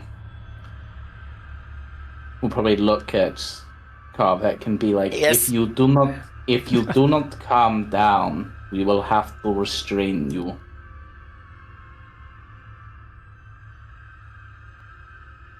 Okay, so Let like an the doctor intimidation do check. his work. Yeah, this is not going to go well unless I roll insanely high. Roll a 20, please. Okay. I like Karvik. Fuck. Koji, you also do have know inspiration. Oh, sorry, Agar, you have inspiration. Yeah, I'll use mine. So I'll re-roll. Okay. Because I don't know when else Yes. I'll use it. I don't know if there's a win. Okay. Better, but It's a little better. Okay, that's... And you don't have guidance, do you? No. No. Okay. All right. So, Koji, it doesn't look like they are listening to you much. In fact, they grab a hold of a nearby plank, and it looks like they're using it as a bit to bite down on because the pain is so severe, and it just shatters in his jaws. And Ivan, as you're getting closer, Agar's seemingly threatening being restrained, Karvik to like being restrained, and that seems to just the idea of being restrained is setting them off. Their eyes kind of go bloodshot, and they charge towards Agar instead. And Ivan, that gives you the opportunity to get amongst the wreckage, and you slide down the pit. God knows how long he's been digging and thrashing around in here, but there absolutely is the reagents and necessary syringes you can use to apply an antidote? ? That's what I'll leave in your hands. Stabilizer is probably more A accurate. stabilizer.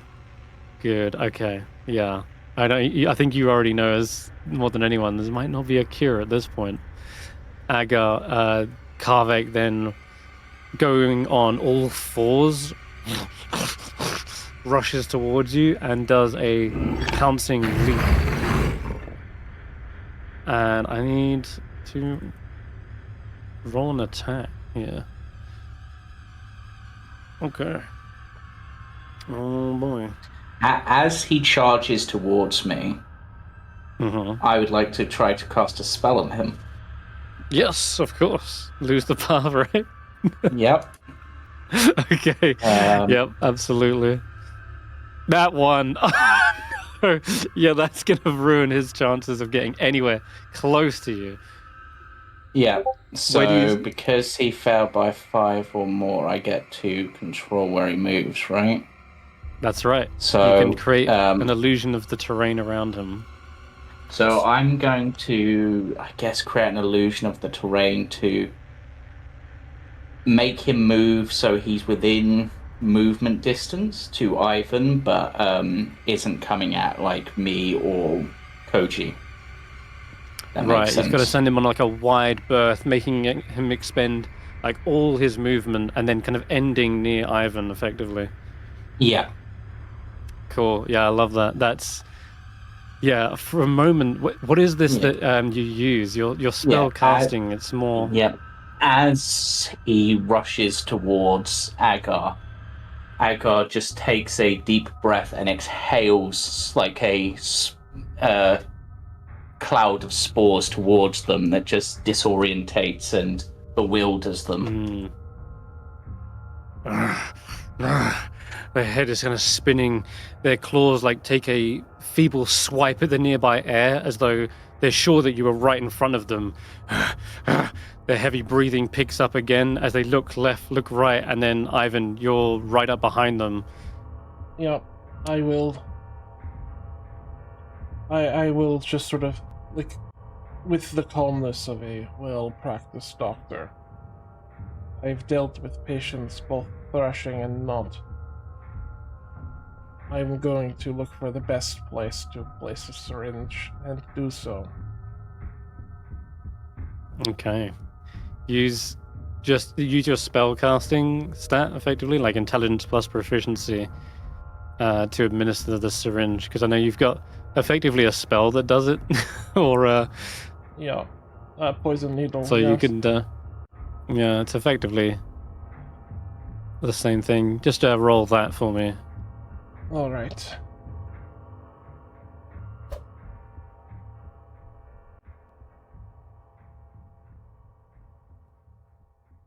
How's this an advantage, I wonder? I don't And know. it's a raven. Oh god, raven! No. From across the island, the needle flies. Ivan coming in with this steel chair. Wow. That's those old Call of Duty Tomahawk across the map videos. No, that's all good. I'll just say they are fairly disorientated from losing the path, and you're able to make use of that momentary hesitation. But I will say it almost senses you with this supernatural instinct, and as it turns around to take a swipe at Ivan, you're less like putting the injection into them, and they're more sort of landing right on the syringe, and happens to be in the right place as it sinks in. It's like right into their bloodstream, like directly applied to the heart almost, and their claws, which was about to rend your neck, have suddenly shrunk in that one swipe and barely graze the ruffles of your feathers. It probably just pulls your tie slightly, and then he seems to be collapsing, wiping down your apron, and then into the sand. Lets out a sigh. I imagine that Ivan looks completely in control, not even flinching at the attempted strike.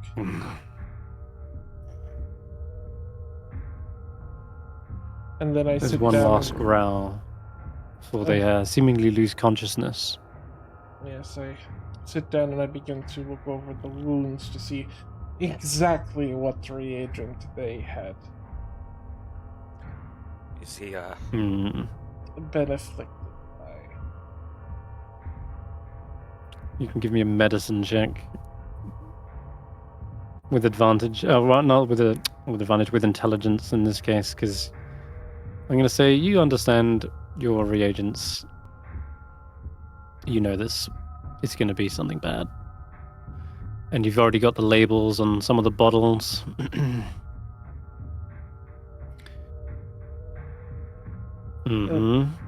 This is a form of lycanthropy, specifically were-cat tiger, should I say? Where tiger blood has been spilt all over them, and not just that, but a concoction of your alchemical reagents, the mutagens. They formed a cocktail that they were doused in. Mm-hmm.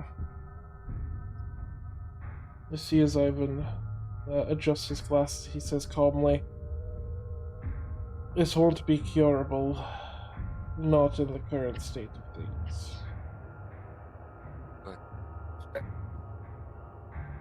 What But do you mean? the best we can hope for is control. My reagents, if you do understand lycanthropy, they can act upon the blood much like the moonlight does. Imagine if the full moon were to happen immediately.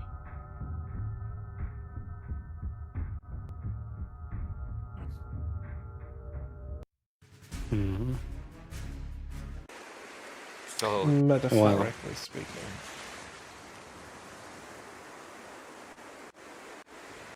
well, that's aside. Agar, are you okay? We are fine. We would suggest, little bird, if you have your manacles, it may be worth binding this individual until we know if your concoction has helped stabilize their mental state. But as for you and myself, guide, we should look for our equipment and make sure that we have everything, and then perhaps look for any remaining survivors. It is imperative that we find Willbert Stone. With my stores reduced, I will need access to him. No, that little young lad's probably in the land of hell. Hopefully he's not alone. Agar just raises... do I have eyebrows as a lizard folk? I was actually questioning that then. You do have little eyebrows, yeah. Yeah, raises an eyebrow at Ivan, but it's probably more like scale, like a different coloration of scale that functions like an eyebrow. It's like just a muscle. It's like how dogs have them. Just sort of raises it, but shrugs. I am sure you know best, little bird. You have always been a smart cookie, which is a very tasty form of cookie. Beautiful. Right. But first, damn it! If I had known where we were on the sea, I'd probably know where we are. Yes.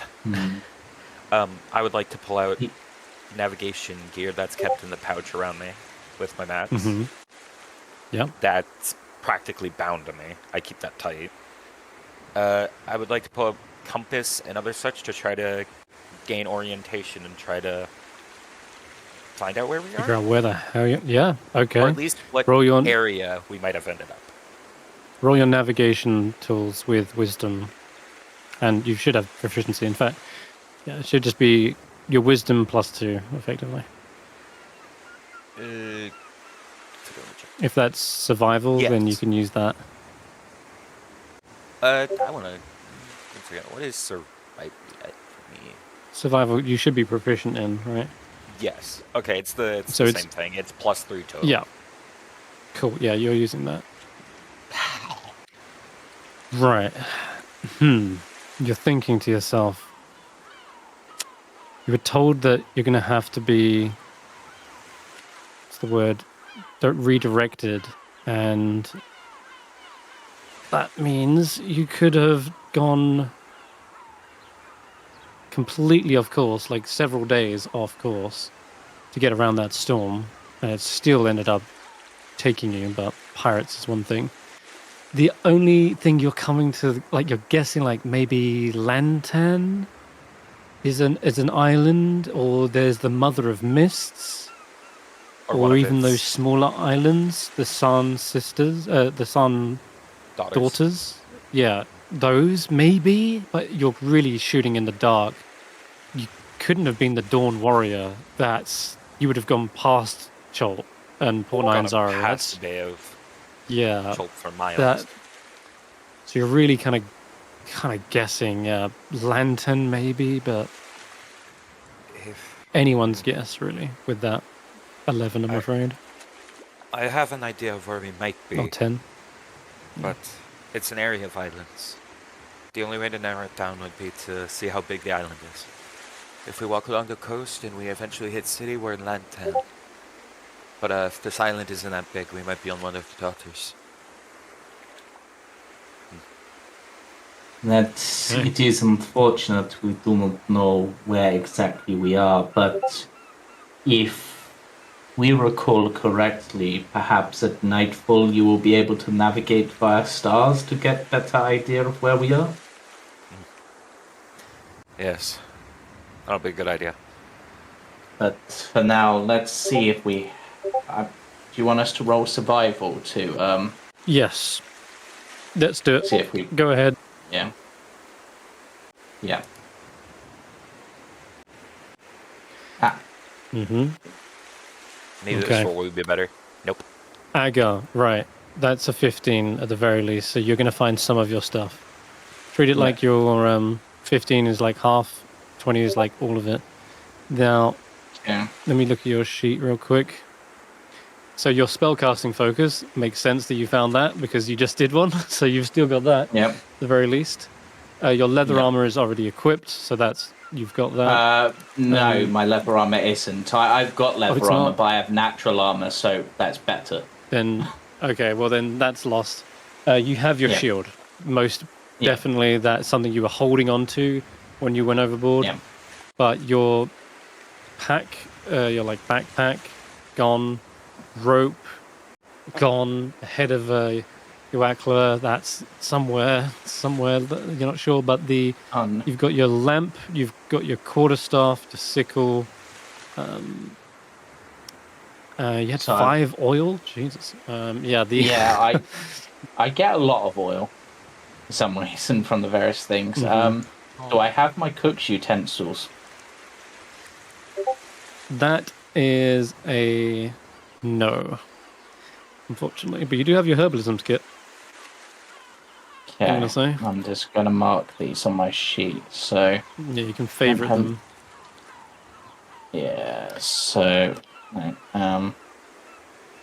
yes, I'm just marking a little. So so I lost my cook's utensils. I lost my backpack and everything in it, which includes all my rations. Yes, rations are gone, so you're gonna have to start scavenging. I lost the head of the Yukla. Do I have my bedroll? Nope, that's gone. Okay. And so is the rope. Yeah. Yeah. Oh, I can probably get some rope off of the mast, I guess. So. Yeah, that's true. Yeah, you got like a little bit of that. We'll give you like 25 feet of rope rather than the full 50. Yeah. Okay. And looking at time. And then I'm just making sure that I've got everything. I'd lost my lamp as well, right? Yeah, that's gone. And then from the weapons section, do I have either my quarterstaff or my sickle? Yeah, you got both of those. Okay, I think I've marked everything that I've lost then. Alright, Chris. Take all my stuff from me. Yes. Koji, you have... Let me see. Let's check. All my now, your stuff. Bug repellent, yeah, all of that. You have no idea where it is. But might be buried under the sand somewhere. For now, you are literally going in naked, effectively. The only thing I'll say that you did manage to get is a... what is it? Is this your amulet? Yeah, that would be around your neck. And I think that's And I Still on there. just used, so I guess I have my tools. The tools for Cartography. yes, those. The cartography tools. I'll let you have those too. Yeah, I Cool. practically stapled my bag with a map to my skin. Okay. Well, I'll let you have that. Koji lives by the only way you get my map is from my cold dead hands, and then by then I will have already glued it to my cold dead hands. Mm-hmm. this We kind of established that in the fiction earlier on, having known that your map is more valuable than Do I gold. have my Velociraptor skull? No, that one's somewhere gone. But Yep. somewhere. Don't This- delete anything off your sheets. Yeah, I'm We're- taking it on a right- 0. Yeah. This Okay, is yes. unfortunate. It appears that I have lost my cooking utensils and my cooking supplies, so we will need to scavenge and do what we can. Hopefully, perhaps the others may have found some, or it will also have washed up on shore based on currents. Oh, I've got nothing. I have my equipment, but I guess I'm the only one who secured it. I did not have as effective a securing manner as you did. If I hadn't have been knocked unconscious by that person who I will find and eat their corpse, then I would perhaps have had my stuff. Long John Tim will be Long John Tim Tams once I'm finished with them. Well, we will have to wait for Karvek to awaken and see if he is in good health. Indeed. As much as I want to stick and stay, We I cannot want to find out where we are. we cannot leave a patient unconscious in the middle of nowhere. If the others are looking, it's better to stay in one place than to both be looking in separate places. Least I can do is scavenge along the bush line. It may be worth, with what little supplies we can gather from the nature around here, to perhaps light fire to try to create smoke signal, perhaps to alert others. But that could also be danger if this island is inhabited by less than friendly creatures. Do you have a sharp implement I could borrow briefly? I will lend them my sickle. Thank you. Real quick, Chris. In my mapping of these places, I guess I just have these islands mapped by logic of passing them. Yeah. Unless Okay, you've never been been to them directly, which I don't think. Yeah. My dad's a You've passed trader. them. I've been on ships. Yeah, you've probably gone around them. You've circled around them, but you've never been aboard on them. All right, guys, we are out of time, but there is still plenty of questions to be answered next week. What has happened to your captain? Where is the pirates? Where's Long John Tim?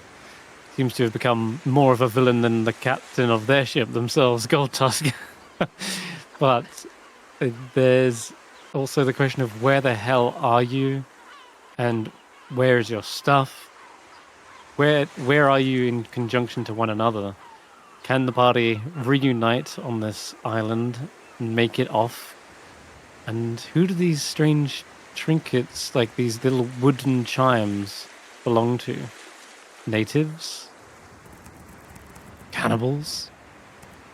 No, you guys are the cannibals. What? Long John Tim. No, not the cannibals. Maybe it was Long John And- Tim. Wait, they belong to me? And what on earth did Karveg get spilt over them that has Toxic turned them waste. into a monster? Ivan is it's transporting some odd goods. More like odd bads. Anyway, thank you guys for playing, and we will tune in next week to continue the dinner party. Next you, guys. week. See you later. Bye bye. Hell yeah. Bye. See you all again. Hey. Long live the Willbert's Warriors. Goodbye. No. That's our name until we come up with a better